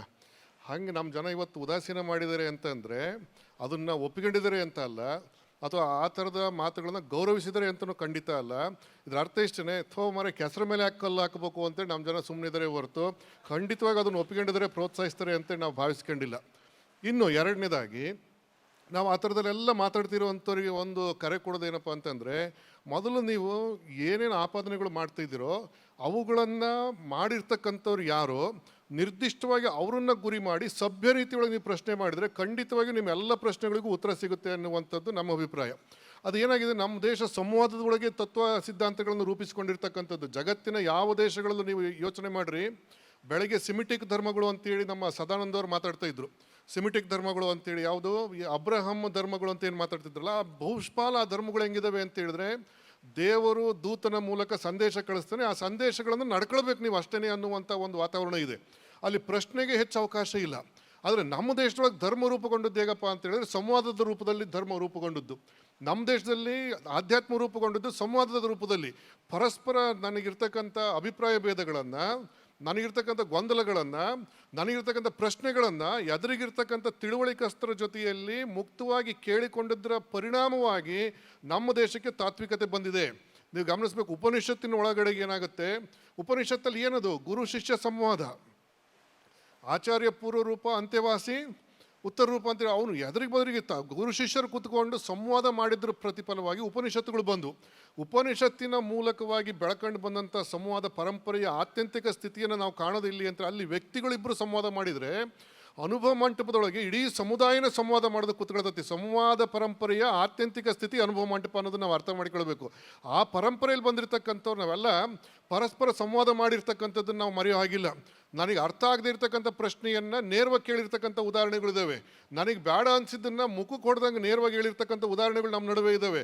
ಆದರೆ ಅವನ್ನೆಲ್ಲ ಹೇಳುವಂಥ ಸಂದರ್ಭದಲ್ಲೂ ಕೂಡ ಸಭ್ಯತೆಯ ಎಲ್ಲೆಯನ್ನು ಯಾರೂ ಕೂಡ ಮೀರಿಲ್ಲ ಅನ್ನುವಂಥದ್ದನ್ನು ನಾವು ಅರ್ಥ ಮಾಡಿಕೊಳ್ಬೇಕು. ಸಭ್ಯತೆ ಎಲ್ಲೆಯನ್ನು ಮೀರಿ ಮಾತಾಡ್ತಾರೆ ಇವರು ಅಂತ ಹೇಳಿದ್ರೆ ಖಂಡಿತವಾಗಿ ಅವ್ರು ಭಾರತೀಯ ಪರಂಪರೆಗೆ ಸೇರಿದವರು ಅಂತ ನಮಗೇನು ಅನ್ಸೋದಿಲ್ಲ. ಆಮೇಲೆ ಸುಪ್ರೀಂ ಕೋರ್ಟ್ ಕೂಡ ಅವ್ರಿಗೆ ಏನೇನೆಲ್ಲ ಮಾತಾಡ್ತಾರೆ ನೀವು ಯೋಚನೆ ಮಾಡಿದಿರಲ್ಲ, ನೀವು ಒಬ್ಬ ಒಳ್ಳೆಯ ಪ್ರಜೆಯಲ್ಲ ಅನ್ನುವಂಥ ಅಭಿಪ್ರಾಯನೂ ಕೂಡ ಸುಪ್ರೀಂ ಕೋರ್ಟ್ ಹೇಳ್ತು. ಸುಪ್ರೀಂ ಕೋರ್ಟ್ ಮೂಲಕವಾಗಿಯೂ ಚೀಮಾರಿ ಹಾಕಿಸ್ಕೊಂಡ ಮೇಲೂ ಕೂಡ ನಾನು ಮತ್ತೆ ಮಾತಾಡ್ತೀನಿ ಅಂತ ಹೇಳಿದ್ರೆ ಬಂಡಬಾಯಿ ಏನು ಮಾಡ್ತೀರಿ ನೀವು ಅದಕ್ಕೆ? ಅವ್ರನ್ನ ಏನು ಮಾಡ್ಬೇಕು ನಾವೀಗ? ನಾವಿಲ್ಲಿ ಖಂಡಿತವಾಗಿಯೂ ಕನ್ನೇರಿ ಸ್ವಾಮಿಗಳನ್ನು ನಾವು ಖಂಡಿತವಾಗಿಯೂ ಅವರನ್ನು ನಾವು ದ್ವೇಷ ಮಾಡೋದಿಲ್ಲ. ಆದರೆ ಕನ್ನೇರಿ ಸ್ವಾಮಿಗಳ ಬಗ್ಗೆ ನಾವು ಹೇಳೋದೇನಪ್ಪ ಅಂತಂದರೆ, ಅಸಭ್ಯ ಮಾತುಗಳನ್ನು ಬಿಟ್ಟು ಸಭ್ಯ ನೆಲೆ ಒಳಗೆ ಬಂದರು ಅಂತ ಹೇಳಿದ್ರೆ ಖಂಡಿತವಾಗಿಯೂ ಅವ್ರಿಗೆ ಅವೆಲ್ಲ ಪ್ರಶ್ನೆಗಳಿಗೆ ಉತ್ತರವನ್ನು ಸೌಹಾರ್ದತೆಯಿಂದ ಕಂಡುಕೊಂಡು ಒಂದು ಒಳ್ಳೆಯ ಸಮಾಜ ಕಟ್ಟೋದಕ್ಕೆ ಸಾಧ್ಯವಾಗುತ್ತೆ. ಅದಕ್ಕೋಸ್ಕರವಾಗಿ ಸಭ್ಯ ನೆಲೆ ಒಳಗೆ ಬರ್ರಿ ಅನ್ನುವಂಥ ಒಂದು ಕರೆಯನ್ನು ನಾವು ಈ ಸಂದರ್ಭದಲ್ಲಿ ಕನ್ನೇರಿ ಸ್ವಾಮಿಗಳು ನಿಮ್ಮೆಲ್ಲರ ಮೂಲಕವಾಗಿ ಕೊಡೋದಕ್ಕೆ ಇಷ್ಟಪಡ್ತೇವೆ. ಇನ್ನು ಮುಖ್ಯವಾಗಿ ಏನಪ್ಪ ನಾವು ಅಂತ ಹೇಳಿದ್ರೆ ಹೇಳೋದಿಲ್ಲಿ, ನಮ್ಮ ಶಿವಮೊಗ್ಗದಲ್ಲೇ ಕೆಲವು ರಾಜಕಾರಣಿಗಳು ಒಂದು ಪತ್ರಿಕಾಗೋಷ್ಠಿಯಲ್ಲಿ ಹೇಳ್ತಾರೆ, ಕನ್ನೇರಿ ಸ್ವಾಮಿಗಳಿಗೆ ಮಾತಾಡಿದ್ರಲ್ಲ, ಏನು ಸರ್ ನಿಮ್ಮ ಅಭಿಪ್ರಾಯ ಅಂತಂದರೆ, ನಾನಾಗಿದ್ದರೆ ಇನ್ನೂ ಕೆಟ್ಟದಾಗಿ ಮಾತಾಡ್ತಿದ್ದೆ ಅಂತೇಳಿ. ತೋ ನಮ್ಮ ಪ್ರಶ್ನೆ ನಮಗೆ ಏನು ಅನ್ನಿಸ್ತು, ನಮ್ಮ ಜನಗಳದು ಈ ಗಾದೆ ಮಾತು ಹೇಳ್ತಾರಲ್ಲ, ನಾಲಿಗೆ ಕುಲ ಹೇಳ್ತು ಅಂತೇಳಿ, ಅಪ್ಪ ನೀನು ಯಾವ ಕುಲದನೋ ನಿನ್ನ ನಾಲ್ಗೆನೇ ಹೇಳ್ತದೆ ಬಿಡೋ ಮಾರಯ್ಯ ಅಂತ ಅನಿಸ್ಬಿಡ್ತು ನಮಗೆ. ನಾವು ಹೇಳಿದ್ವಿ ಇಂಥವೆಲ್ಲ ಮಾತಾಡೋದು ಯಾಕೋ ಮಾರಯ್ಯ, ಇಲ್ಲಿ ಪರಧರ್ಮ ಸಹಿಷ್ಣುತೆ ಇರಬೇಕು ಅಂತೇಳಿ ನಾವೆಲ್ಲ ಬಯಸ್ತಕ್ಕಂಥವ್ರು. ಬೆಕ್ಕಿಂಕಲ್ಮಡು ಶ್ರೀಗಳಾಗಲಿ, ನಾನಾಗಲಿ, ನಮ್ಮ ಮೂಲೆಗದ್ದೆಯವರಾಗಲಿ, ಇಲ್ಲಿ ಕೂತಿರೋ ನಮ್ಮ ರಟ್ಟಿಹಳ್ಳಿ ಶ್ರೀಗಳಾಗಲಿ, ಶಿಕಾರಿಪುರದವರಾಗಲಿ, ಸಿದ್ಧಗಂಗಾ ಶ್ರೀಗಳಾಗಲಿ, ಮಾದಾರ ಚೆನ್ನೈ ಸ್ವಾಮಿಗಳಾಗಲಿ, ಸುತ್ತೂರು ಶ್ರೀಗಳಾಗಲಿ, ಸಿರಿಗೆರೆ ಶ್ರೀಗಳಾಗಲಿ, ಸಾಣೆಹಳ್ಳಿಯವರು, ನಾವೆಲ್ಲರೂ ಕೂಡ ಪರಧರ್ಮ ಸಹಿಷ್ಣುತೆಯ ನೆಲೆ ಒಳಗೆ ಬಸವತತ್ವವನ್ನು ಅನುಷ್ಠಾನಕ್ಕೆ ತರಬೇಕು ಅಂತೇಳಿ ಪ್ರಯತ್ನ ಮಾಡ್ತಾ ಇರ್ತಕ್ಕಂಥವ್ರು. ಇಲ್ಲಿ ಕೆಲವರು ಪರಧರ್ಮದ ಬಗ್ಗೆ, ಪರ ಸಂಪ್ರದಾಯಗಳ ಬಗ್ಗೆ ಕೆಟ್ಟದಾಗಿ ಮಾತಾಡಿದ್ದಾರೆ ಅಂತ ಹೇಳಿದ್ರೆ ಅವರನ್ನು ಗುರಿಯಾಗಿ ಇಟ್ಕೊಂಡು ಮಾತಾಡಬೇಕು. ಅವ್ರ ಜೊತೆಯಲ್ಲಿ ಆರೋಗ್ಯಕರವಾದಂಥ ಸಂವಾದಕ್ಕೆ ತೆರಕೊಳ್ಬೇಕೇ ಹೊರತು ಅಸಭ್ಯವಾಗಿ ಮಾತಾಡೋದ್ರ ಮೂಲಕವಾಗಿ ಇಡೀ ಸಮುದಾಯವನ್ನು, ಇಡೀ ಆ ಪರಂಪರೆ ಜೊತೆಲಿ ನಿಂತಿರ್ತಕ್ಕಂಥವ್ರನ್ನ ಕೆಟ್ಟದಾಗಿ ನಿಂದಿಸ್ತಾ ಇರ್ತಕ್ಕಂಥದ್ದು ಇದೆಯಲ್ಲ, ಅಲ್ಲಿ ನಿಜವಾದ ಕಳಕಳಿ ಇದೆ ಅಂತ ನಮಗೇನು ಅನ್ಸೋದಿಲ್ಲ. ಯಾವುದೋ ಒಂದು ದುಷ್ಟ ಹುನ್ನಾರದ ಭಾಗವಾಗಿ ಅವ್ರು ಮಾತಾಡ್ತಾರೆ ಅಂತ ನಾನು ಭಾವಿಸ್ಕೊಳ್ತೀನಿ. ಅದಕ್ಕೆ ನಾವು ಹೇಳೋದೇನು ಅಂತಂದ್ರೆ, ಆ ರಾಜಕಾರಣಿ ಮಗುಗೆ ಹೇಳಿದ್ವಿ ನಾವು, ಅಲ್ಲ ಪುಣ್ಯಾತ್ಮ ನಿಮ್ಮ ತಂದೆಯವ್ರು ಹಿಂಗೆಲ್ಲ ಮಾತಾಡ್ತಾರೆ, ನಾವೆಲ್ಲರೂ ಇದ್ದೀವಿ, ಸಭ್ಯವಾಗಿ ಜೀವನ ನಡೆಸ್ತಿರ್ತಕ್ಕಂಥ ಬೇಕಾದಷ್ಟು ಸ್ವಾಮಿಗಳಿದ್ದಾರೆ, ಅಂಥವ್ರ ಬಗ್ಗೆ ಮಾತಾಡಿದಾಗುತ್ತೆ, ಹಂಗೆ ಮಾತಾಡಬಾರ್ದು ಅಂತ ಹೇಳಿದ್ರೆ ನಮಗೊಂದ್ಸರಿ ಅಂದೆ ಹಿಂದುತ್ವದ ಬಗ್ಗೆ ನಿಮಗೇನು ಗೊತ್ತು ಅಂದ. ನಾವು ಹೇಳಿದ್ವಿ ಅವನಿಗೆ, ಪುಣ್ಯಾತ್ಮ ಹಿಂದುತ್ವ ನಿನ್ನಿಂದ ಕಲಿಬೇಕಾಗಿಲ್ಲ ಕಣ ಮಾರ್ಯ, ಹಿಂದುತ್ವ ಅಥವಾ ಧರ್ಮ, ಹಿಂದುತ್ವ ಬಿಟ್ಬಿಡ್ರಿ, ಧರ್ಮ ಅನ್ನುವಂಥದ್ದು ಹಾಳಾಗ್ತಿರೋದು ಯಾಕೆ ಅಂತಂದರೆ ಅದರೊಳಗೆ ಮೂಗು ತೂರಿಸ್ತಾ ಇರ್ತಕ್ಕಂಥ ದುಷ್ಟ ರಾಜಕಾರಣಿಗಳ ಕಾರಣದಿಂದಾಗಿ ಧರ್ಮ ಹಾಳಾಗ್ತಾ ಇತ್ಕಣ ಮಾರ್ಯಾರ. ಮೊದಲು ಧರ್ಮವನ್ನು ಇಂಥವ್ರಿಂದ ಕೇಳೋದು ಬಿಡ್ರಿ ಅಂತ ಜನಗಳಿಗೆ ಅವತ್ತು ಕರೆ ಕೊಡಬೇಕಾಗಿ ಬಂತು ನಮಗೆ. ಆ ದೃಷ್ಟಿಯಿಂದ ನಾವು ಇಂಥವು ಯಾವುದನ್ನು ಕೂಡ ಪ್ರೋತ್ಸಾಹಿಸಬಾರ್ದು. ನೀವುಗಳು ಕೂಡ ಏನು ಮಾಡಬೇಕಾಗಿದೆ ಈ ಸಂದರ್ಭದೊಳಗೆ ಅಂತಂದರೆ, ಆ ಥರದಲ್ಲಿ ನೆಗೆಟಿವ್ ಆಗಿ ಪ್ರೊಪಗಂಡ ಮಾಡ್ತಾ ಇರ್ತಕ್ಕಂಥ ಜನಗಳ ಮಾತುಗಳೇನಿದಾವಲ್ಲ, ಅಂಥವು ನೀವೇನು ಮಾಡ್ತೀರಿ ಗೊತ್ತೇನೋ, ಆಕ್ರೋಶದಿಂದ ಇವ್ರು ಹಿಂಗೆ ಮಾತಾಡಿದ್ರೆ ನೋಡಿ ಬುದ್ಧಿ ಅಂತ ನಮಗೆ ಶೇರ್ ಮಾಡ್ತೀರಿ. ಮೊದಲು ಅದನ್ನು ಬಿಡ್ರಿ, ನೀವು ಶೇರ್ ಮಾಡೋದು ಬಿಡ್ರಿ, ಅದನ್ನು ಲೈಕ್ ಮಾಡೋದು ಬಿಡ್ರಿ, ಅದಕ್ಕೆ ನೆಗೆಟಿವ್ ಕಾಮೆಂಟು ಕೂಡ ಮಾಡೋದು ಬಿಡ್ರಿ. ಖಂಡಿತವಾಗಿಯೂ ಅಂಥವ್ರ ಧ್ವನಿ ಅಲ್ಲೇ ಅಡಿಗೆ ಹೋಗುತ್ತೆ, ಅಂಥವ್ರ ಧ್ವನಿ ಅಲ್ಲೇ ಅಡಿಗೆ ಹೋಗುತ್ತೆ. ಆಲ್ಗರಿದಮ್ ಅಂತ ನಿನ್ನೆ ನಮ್ಮ ಬಾಬು ಪದ್ಮನಾಭ ಎಷ್ಟು ಚೆನ್ನಾಗಿ ಹೇಳಿದ್ರು ನೋಡ್ರಿ. ಆಲ್ಗರಿದಮ್ ನೀವೇನು ಮಾಡ್ತೀರಿ, ಯಾವುದನ್ನು ಜಾಸ್ತಿ ನೋಡ್ತಾರೋ ಅದು ಹೆಚ್ಚೆಚ್ಚು ಪ್ರಚಾರ ಆಗ್ತಾ ಹೋಗುತ್ತೆ. ಹಾಗಾಗಿ ಅಂಥವ್ರನ್ನು ಮಾಧ್ಯಮಗಳಲ್ಲಾಗಲಿ ಅಥವಾ ಇನ್ಯಾವುದೇ ಮೀಡಿಯಾಗಳಲ್ಲಿ ನೋಡ್ತಕ್ಕಂಥದ್ದು ನೀವೆಲ್ಲರೂ ಕೂಡ ಕಡಿಮೆ ಮಾಡಿಕೊಳ್ಬೇಕು. ಮತ್ತು ನಾವು ಕೂಡ ಅದನ್ನು ಖಂಡಿಸಿದ್ದೀವಿ. ಅದು ಒಂದು ಮಾಧ್ಯಮದಲ್ಲಿ ಮಾತ್ರ ಬಂತು, ಬೇರೆ ಎಲ್ಲೂ ಬರಲಿಲ್ಲ. ಹಾಗಂತ ನಾವು ಅವ್ರ ಹಾಗೆ ಆ ಮಟ್ಟಕ್ಕೆ ಇಳಿದು ಮಾತಾಡೋಕ್ಕೆ ಹೋಗೋದಿಲ್ಲ ಅನ್ನೋದನ್ನು ಕೂಡ ನಿಮ್ಮ ಗಮನಕ್ಕೆ ತರೋದಕ್ಕೆ ಇಷ್ಟಪಡ್ತೇವೆ. ಎಲ್ಲರಿಗೂ ಶರಣಾರ್ಥಿಗಳು. ವಚನಗಳ ರಚನೆ ಮತ್ತು ಬೆಳವಣಿಗೆಯ ಬಗ್ಗೆ ಇತ್ತೀಚಿನ ದಿನಗಳಲ್ಲಿ ಹೆಚ್ಚು ಚರ್ಚಿತವಾದಂತಹ ಒಂದು ಸಂಪುಟ ಅಂತ ಹೇಳಿದರೆ ವಚನ ದರ್ಶನ. ಇದರ ಬಗ್ಗೆ ತಮ್ಮ ಅಭಿಪ್ರಾಯಗಳನ್ನು ತಿಳಿಸ್ಬೇಕು ಅಂತ ತಮ್ಮಲ್ಲಿ. ಅದ್ರ ಬಗ್ಗೆ ನಾವು ಹೇಳುವಂಥದ್ದೇನೂ ಇಲ್ಲ. ಅವರಿಗೆ ವಚನಗಳು ಹೆಂಗೆ ಕಂಡಿದವೋ ಅವ್ರು ಅದನ್ನು ಬರೆದಿದ್ದಾರೆ. ನಮಗೆ ಅದು ಸರಿ ಅನ್ನಿಸದೇ ಇದ್ದದನ್ನು ಇದು ಸರಿಯಲ್ಲ ಅಂತೇಳಿ ಅದಕ್ಕೂ ಕೂಡ ಉತ್ತರವಾಗಿ ಇನ್ನೊಂದು ಪುಸ್ತಕ ಬಂದಿದೆ. ಅದನ್ನು ಇವೆಲ್ಲವೂ ಕೂಡ ಹೆಂಗೆ ಅಂತೇಳಿದ್ರೆ, ಈಗ ಆದಿಬೀದಿ ಚರ್ಚೆ ಆಗಬಾರ್ದು. ಇವೆಲ್ಲ ಆದಿಬೀದಿಯೊಳಗೆ ಜಗಳ ಮಾಡುವಂಥವು ಆಗ್ಬೋದು. ವಚನ ದರ್ಶನ ಪುಸ್ತಕ ಅವ್ರು ಬರೆದ್ಬಿಟ್ರು, ಹಿಂಗೆ ಬರೆದ್ರು ಹಂಗೆ ಬರೆದ್ರು ಅಂತೇಳಿ. ಆ ಪುಸ್ತಕ ನಿಮಗೆ ಗೊತ್ತಿದೆ, ಯಾವುದೇ ಒಂದು ಪುಸ್ತಕ ಎರಡು ಥರದಲ್ಲಿ ಮಾರಾಟ ಆಗುತ್ತೆ. ಒಂದು ಅದರಲ್ಲಿರ್ತಕ್ಕಂಥ ಮೌಲ್ಯದ ಕಾರಣಕ್ಕೆ, ಇನ್ನೊಂದು ಜನಗಳಲ್ಲಿ ವಿವಾದಗಳ ಮೂಲಕ ಕುತೂಹಲ ಮೂಡಿಸಿದ ಕಾರಣಕ್ಕೆ ಮಾರಾಟ ಆಗುತ್ತೆ. ನಾವು ಒಂದ್ಸರಿ ಆನುದೇವ ಹೊರಗಣವಂಥ ಪುಸ್ತಕ ಬಂದ ಬುದ್ಧಿ. ಆ ಪುಸ್ತಕ ಬಂದಾಗ ನಮಗೆ ತುಮಕೂರಿಗೆ ಅದರದ್ದು ವಿಚಾರ ಸಂಕಿರಣಕ್ಕೆ ಕರೆದ್ರು. ಅಷ್ಟೊತ್ತಿಗಾಗಲೇ ಆ ಪುಸ್ತಕವನ್ನು ಸರ್ಕಾರ ನಿಷೇಧ ಮಾಡಿಬಿಟ್ಟಿತ್ತು. ಕೊನೆಗೆ ನಮಗೆ ಆ ಪುಸ್ತಕದಲ್ಲಿ ಏನಿದೆ ಅನ್ನೋದು ಗೊತ್ತಾಗಬೇಕಲ್ಲ. 20 ರೂಪಾಯಿ 40 ರೂಪಾಯಿ ಪುಸ್ತಕ ಅದು. ಆ ಪುಸ್ತಕವನ್ನು ಬ್ಲಾಕ್ ಒಳಗೆ 200 ರೂಪಾಯಿ ಕೊಟ್ಟು ತರಿಸ್ಕೊಂಡು ಓದಬೇಕಾಗ್ಬಿಡ್ತು ನಾವು. ಗೊತ್ತಾಯ್ತಾ ನಿಮಗೆ? ಅರ್ಥ ಆಯ್ತಾ? ಏನಾಗಿದೆ, ನಾವು ಅನಗತ್ಯ ವಿವಾದಗಳನ್ನು ಮಾಡೋದ್ರ ಮೂಲಕವಾಗಿ ಯಾವುದು ಜನಗಳಿಗೆ ತಲುಪಬಾರ್ದು ಅದನ್ನು ತಲುಪಿಸೋ ಕೆಲಸನ ಭಾಳ ವ್ಯವಸ್ಥಿತವಾಗಿ ಅವ್ರಿಗಿಂತ ನೀವು ಮಾಡ್ತಿದ್ರಿ. ಮೊದಲು ಇದನ್ನು ಬಿಟ್ಟುಬಿಡ್ರಿ. ನಿಮಗೆ ವಿದ್ವತ್ಪೂರ್ಣವಾಗಿ ಸಂಶೋಧನಾತ್ಮಕವಾಗಿ ನಿರ್ದಿಷ್ಟವಾದ ಇಂಥ ವಿಚಾರದ ಬಗ್ಗೆ ನಿಮಗೆ ಆಕ್ಷೇಪಣೆ ಇದ್ದರೆ, ಅವರು ಯಾವ ಸಭ್ಯತೆ ಒಳಗೆ ಅದನ್ನು ಎಷ್ಟು ವೇದಿಕೆ ಮೇಲೆ ಮಾಡಿದರೋ ಅದೇ ಥರ ಒಂದು ಪ್ರತ್ಯೇಕ ಪುಸ್ತಕ ಪ್ರಕಟ ಮಾಡಿ ನಿಮ್ಮ ಈ ಅಭಿಪ್ರಾಯಗಳನ್ನು ನಾನು ಈ ಕೃತಿ ಮೂಲಕವಾಗಿ ಅಲ್ಲಗಳಿತೀನಿ ಅಂತ ಹೇಳ್ರಿ. ಅದನ್ನು ಬಿಟ್ಟು ಹಾದಿ ಬೀದಿ ಒಳಗೆ ಅದರಲ್ಲಿ ಇರ್ತಕ್ಕಂಥ ಸಭ್ಯಸ್ಥರನ್ನೆಲ್ಲರನ್ನು ಬಾಯಿಗೆ ಬಂದಂಗೆ ಬೈಕ್ ಅಂತ ಅಡ್ಡಾಡಿದರೆ ಅದು ನಮ್ಮ ಸಂಸ್ಕೃತಿ ಅನಿಸುತ್ತಾ? ಖಂಡಿತ ಅಲ್ಲ. ಇದು ನಮ್ಮ ಅಭಿಪ್ರಾಯ. ನಮೋ ನಮಃ ಗುರುಗಳೇ. ಧರ್ಮೋ ರಕ್ಷತಿ ರಕ್ಷಿತಃ ಅಂತ ಹೇಳ್ತಾರೆ. ಧರ್ಮದಲ್ಲಿ ನಡೆಯುವಾಗ ಬಾಹ್ಯ ಬದಲಾವಣೆ ಹಾಗೂ ಜಾತಿ ಪಂಥಗಳು ಅವಶ್ಯಕವೇ? ಆಂತರಿಕ ಆತ್ಮದ ಬದಲಾವಣೆ ಸಾಕೆ? ಕಲಿಯುಗದಲ್ಲಿ ಧರ್ಮದ ಆಚರಣೆ, ಸಂಪ್ರದಾಯ, ಸಂಸ್ಕೃತಿ ಯಾವುದು ಮತ್ತು ಹೇಗೆ ಎಂದು ಮುಂದಿನ ಪೀಳಿಗೆಗೆ ಹೇಗೆ ಹೇಳ್ಬೋದು? ಈಗೇನಂದರೆ ಬಾಹ್ಯ ಬದಲಾವಣೆ ಮಾತ್ರ ಅಂದರೆ ಜಾತಿ ಪಂಥಗಳು ಅವುಗಳ ಅವಶ್ಯಕತೆ ಇದೆಯೋ ಅಥವಾ ಆಂತರಿಕವಾಗಿ ಆತ್ಮದ ಬದಲಾವಣೆ ಇದ್ದರೆ ಸಾಕಾ ಅನ್ನೋದೊಂದು. ಇನ್ನೊಂದು ಪ್ರಶ್ನೆ ಅಂದರೆ ಕಲಿಯುಗದಲ್ಲಿ ಧರ್ಮದ ಆಚರಣೆ, ಸಂಪ್ರದಾಯ, ಸಂಸ್ಕೃತಿ ಅಂತೆಲ್ಲ ಹೇಳ್ತಾರೆ. ಇದನ್ನು ಮುಂದಿನ ಪೀಳಿಗೆಗೆ ಯಾವ ರೀತಿ ಅವರಿಗೆ ಎಚ್ಚರಿಸಿ ಹೇಳ್ಬೋದು? ನಮ್ಮಲ್ಲಿ 4 ಸ್ಮೃತಿಗಳನ್ನು ಮಾಡ್ತಾರೆ. ಮನುಸ್ಮೃತಿ, ಯಾಜ್ಞವಲ್ಕ ಸ್ಮೃತಿ, ಗೌತಮ ಸ್ಮೃತಿ, ಶಂಕಲಿಖಿತ ಅಂತ ಕಲಿಯುಗದಲ್ಲಿರುವಂಥದ್ದು. ಈ ಸ್ಮೃತಿಗಳಲ್ಲಿ ಏನಿರ್ತದೆ ಅಂದರೆ ಅವತ್ತಿನ ಕಾಲಕ್ಕೆ, ಅವತ್ತಿನ ವಾಸ್ತವ ಬದುಕಿಗೆ ಏನು ಅವಶ್ಯಕತೆ ಇರ್ತದೋ ಅದರ ನೀತಿ ಸಂಹಿತೆಗಳನ್ನು ಅದರಲ್ಲಿ ಬರೆದಿರ್ತಾರೆ. ಇವತ್ತು ಮನುಸ್ಮೃತಿಯಲ್ಲಿ ಹಿಂಗಿರಬೇಕು ಅನ್ನುವಂಥ ವಿಚಾರವನ್ನು ಇಟ್ಕೊಂಡು ನಾವು ಕಲಿಯುಗದಲ್ಲಿ ಹಾಗೆ ಇರಬೇಕು ಅಂದರೆ ಆಗೋದಿಲ್ಲ. ಎಷ್ಟೋ ಸಂದರ್ಭದಲ್ಲಿ ಮನುಸ್ಮೃತಿಯನ್ನು ಬ್ಯಾನ್ ಮಾಡಬೇಕು ಅನ್ನುವಂಥ ಕೂಗು, ಮನುಸ್ಮೃತಿಯನ್ನು ಸುಡಬೇಕು ಅನ್ನುವಂಥ ವಿಚಾರಗಳು ಬಂದಿದ್ದು. ಅವತ್ತಿನ ಕಾಲಕ್ಕೂ ಇವತ್ತಿನ ಕಾಲಕ್ಕೂ ಬಹಳಷ್ಟು ನಮ್ಮ ಬದುಕುವ ವಿಧಾನ, ನಮ್ಮ ನೈತಿಕ ಮೌಲ್ಯಗಳು ಬಹಳಷ್ಟು ಬದಲಾವಣೆ ಆಗ್ತಿರ್ತಾವೆ. ನಾವು ಮೊದಲು ಲ್ಯಾಂಡ್ ಫೋನನ್ನು ಬಳಸ್ತಿದ್ವಿ, ಏನೂ ಅನಾಹುತ ಆಗ್ತಿರಲಿಲ್ಲ. ಕೀಪ್ಯಾಡ್ ಫೋನ್ ಬಳಸ್ತಿದ್ವಿ, ಅಷ್ಟೊಂದು ಅನಾಹುತ ಆಗಲಿಲ್ಲ. ಈಗ ಸ್ಮಾರ್ಟ್ ಫೋನ್ ಬಳಸ್ತಾ ಇದ್ದೀವಿ, ಈಗ ಬಹಳಷ್ಟು ಅನಾಹುತ ಆಗ್ತಾಯಿತ್ತು. ಹಾಗಾದ್ರೆ ನಾವು ಫೋನನ್ನು ಬಳಸಬೇಕೋ ಬೇಡವೋ ಅನ್ನುವಂಥ ಜಿಜ್ಞಾಸೆಗೆ ಒಳಗಾದರೆ ಈ ಪ್ರಶ್ನೆಗೆ ನೀವೇನು ಉತ್ತರ ಕೊಡ್ಬೋದು? ನಾನು ನಿಮಗೆ ಈ ಪ್ರಶ್ನೆನ ಕೇಳ್ತೇನೆ, ಸ್ಮಾರ್ಟ್ಫೋನ್ ಬಳಸಬೇಕೋ ಬೇಡವೋ? ನೋಡ್ರಿ, ಉತ್ತರ ನಿಮಗೆ ನಿಖರವಾಗಿ ಹೇಳಲಿಕ್ಕೆ ಧೈರ್ಯ ಇಲ್ಲ, ಹೌದಾ?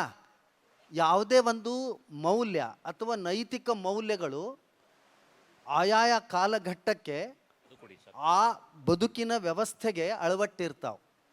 ಆ ಮೌಲ್ಯಗಳನ್ನು ನಾವು ಇವತ್ತು ನಡೆಸಬೇಕು ಅನ್ನುವಂಥ ವಿಮರ್ಶೆಗೆ ಒಳಪಟ್ಟು ನಾವು ನಡೀಲಿಲ್ಲ ಅಂದರೆ ಅದು ಅಧರ್ಮ ಆಗ್ತದೆ ಅಂದರೆ ಹಾಗೇನಿಲ್ಲ. ಅದಕ್ಕೆ ಹೇಳ್ತಾನೆ, ಯಥಾಪೂರ್ವೇ ಅನುಪಶ್ಯ ತಥಾಪೂರ್ವೇ ಪ್ರತಿಪಶ್ಯ. ನೀವು ಹೆಂಗೆ ಬಾಳಿ ಬದುಕಬೇಕು ಅನ್ನುವಂಥ ಮೌಲ್ಯಗಳದಾವಲ್ಲ, ಅವುಗಳು ನಿಮ್ಮ ಪೂರ್ವಜರಿಂದ ಬಂದಿರುವಂಥವು. ಅವುಗಳನ್ನು ಬಾಳ್ರಿ, ಬದುಕ್ರಿ. ಅದು ಎಷ್ಟು ಸೂಕ್ತ, ಇವತ್ತಿನ ಕಾಲಕ್ಕೆ ಎಷ್ಟು ಯೋಗ್ಯ ಅನ್ನುವಂಥ ಚಿಂತನೆ ಮಾಡಿ ಅದನ್ನು ಒಂಚೂರು ಬದಲಾವಣೆ ಮಾಡಿಕೊಂಡು ಅದನ್ನು ಆಧಾರವಾಗಿ ಇಟ್ಕೊಂಡು ಬದುಕ್ರಿ ಅನ್ನುವಂಥದ್ದನ್ನು ಕಠೋಪನಿಷತ್ನಲ್ಲಿ ಅವತ್ತೇ ಹೇಳ್ತಾನೆ. ಹಂಗಂದು ಧರ್ಮವನ್ನು ಬಿಟ್ಟಿರಲಿಕ್ಕೆ ಬದುಕಲಿಕ್ಕೆ ಆಗಲ್ಲ. ಧರ್ಮವನ್ನು ನಾವು ನಡಿಲೇಬೇಕು.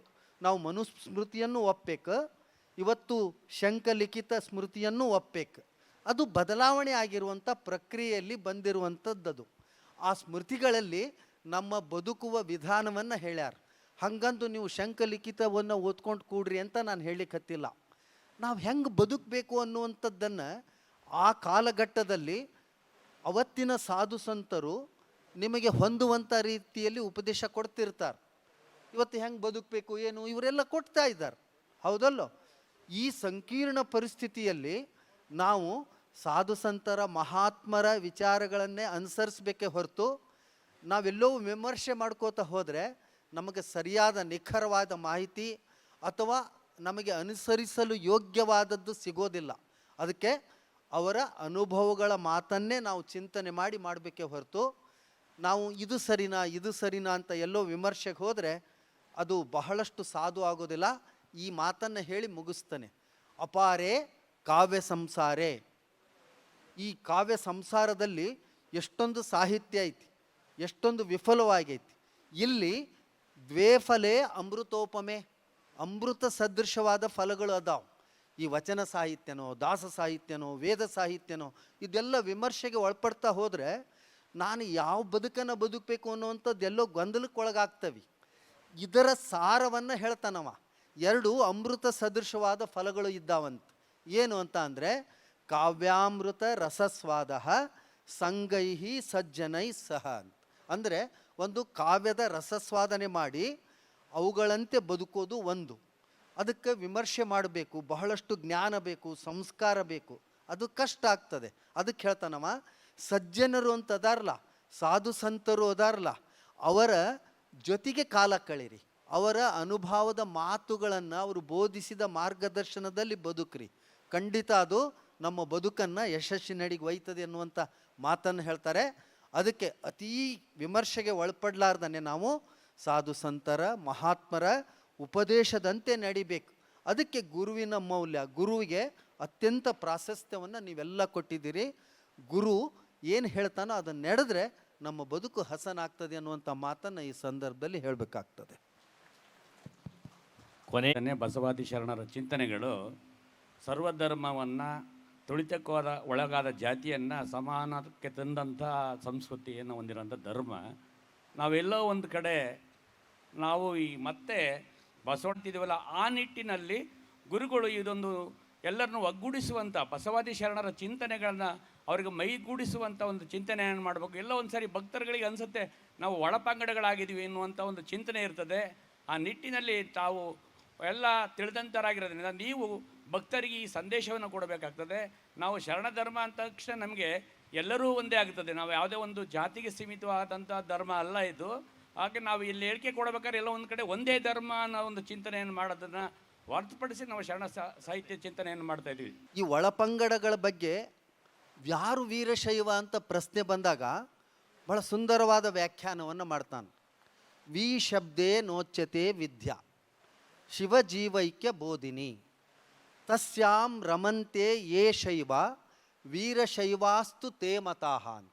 ಇಲ್ಲಿ ವೀರಶೈವ ಯಾರು ಅನ್ನುವಂಥ ಮಾತನ್ನು ಹೇಳುವಾಗ ವೀರ ಅಂತ 2 ಅಕ್ಷರದ ಒಂದು ಶಬ್ದ ಅದು. ವಿ ಅಂದ್ರೇನು? ಶಿವ ಮತ್ತು ಜೀವ, ಅಂಗ ಲಿಂಗ, ಭಕ್ತ ಭಗವಂತ, ಇದು 2 ಐತಿ.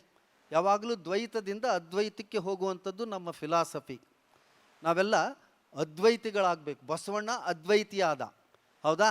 ಅಲ್ಲಮಪ್ರಗಳು ಅದ್ವೈತಿಗಳಾದರು. ಅಂದರೆ ಮೊದಲು ದ್ವೈತ ಭಾವ ಇತ್ತು. ಭಕ್ತ ಮತ್ತು ಭಗವಂತ ಬೇರೆ, ಅಂಗವಸ್ತು ಲಿಂಗವಸ್ತು ಬೇರೆ. ಈ ಅಂಗವಸ್ತು ಲಿಂಗವಸ್ತು ಆಗಬೇಕು. ಈ ಅಂಗವಸ್ತು ಲಿಂಗವಸ್ತು ಆಗೋದು ಹೆಂಗೆ?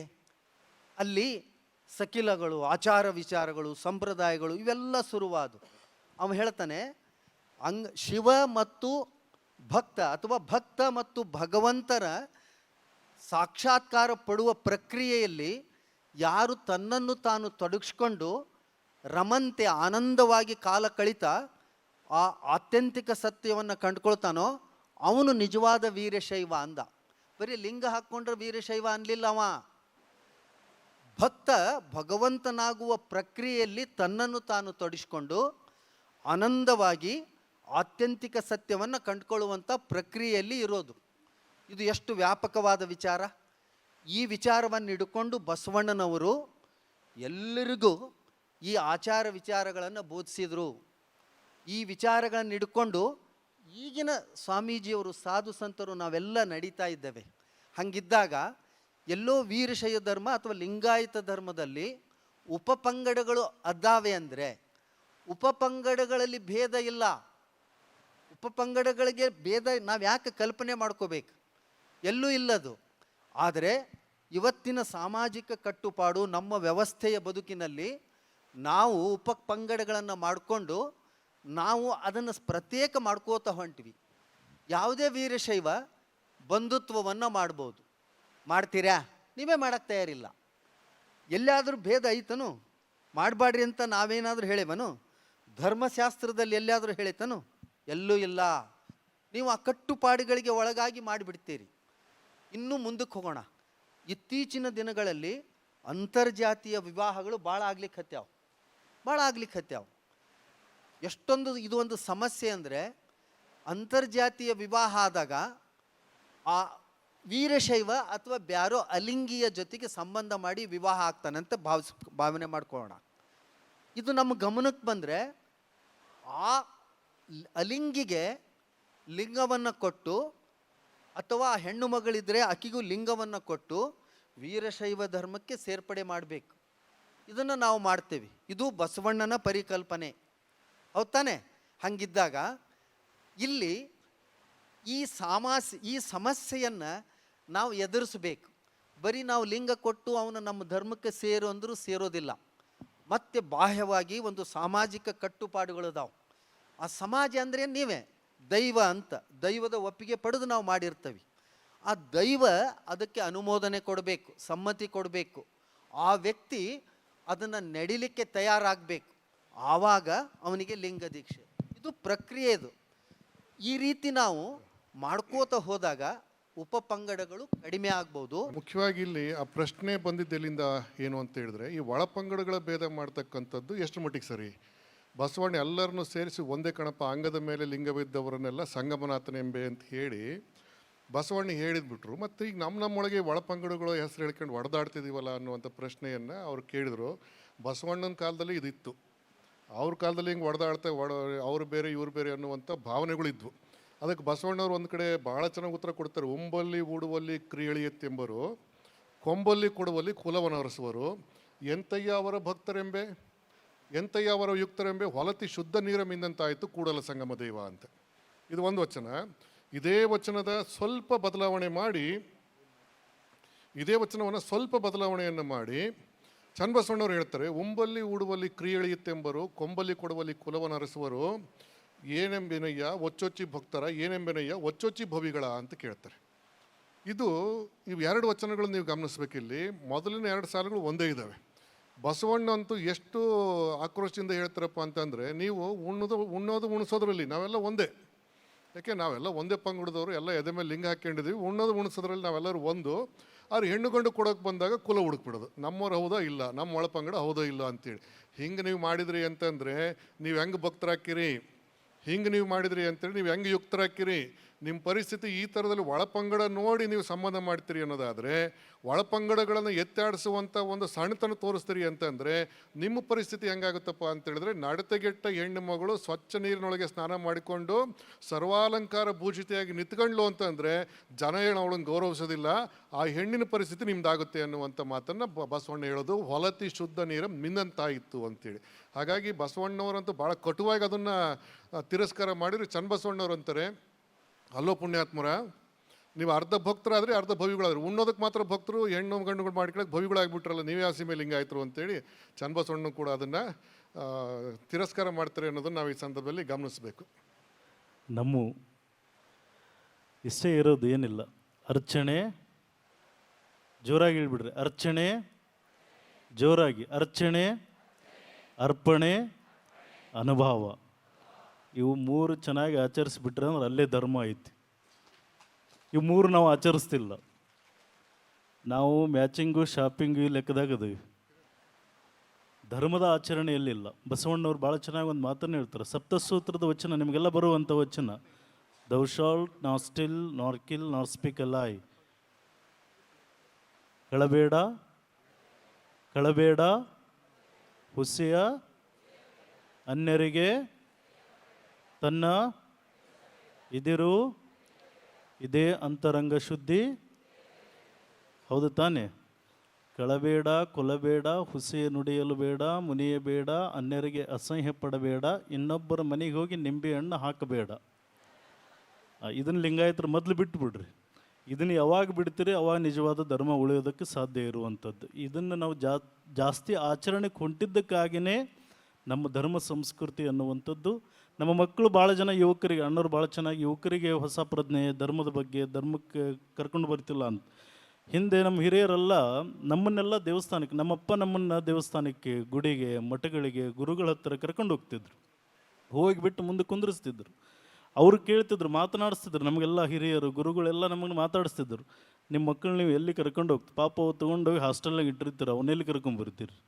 ನಿಮ್ಮ ಮಕ್ಕಳನ್ನ ನೀವು ಮೊದಲು ಮನೆಯಲ್ಲಿಟ್ಟು ಸಂಸ್ಕಾರ ಕೊಡ್ರಿ, ಅವಾಗ ಲಿಂಗಾಯತ ಧರ್ಮ ಗಟ್ಟಿಯಾಗಿ ಉಳಿತೈತಿ ಅನ್ನುವಂಥದ್ದನ್ನು ನಾವೆಲ್ಲ ತಿಳ್ಕೊಳ್ಳೋಣ ಅನ್ನುವಂಥ ಮಾತುಗಳನ್ನು ಹೇಳಿ ಸಂವಾದಗೋಷ್ಠಿ ಬಹಳ ಅತ್ಯಂತ.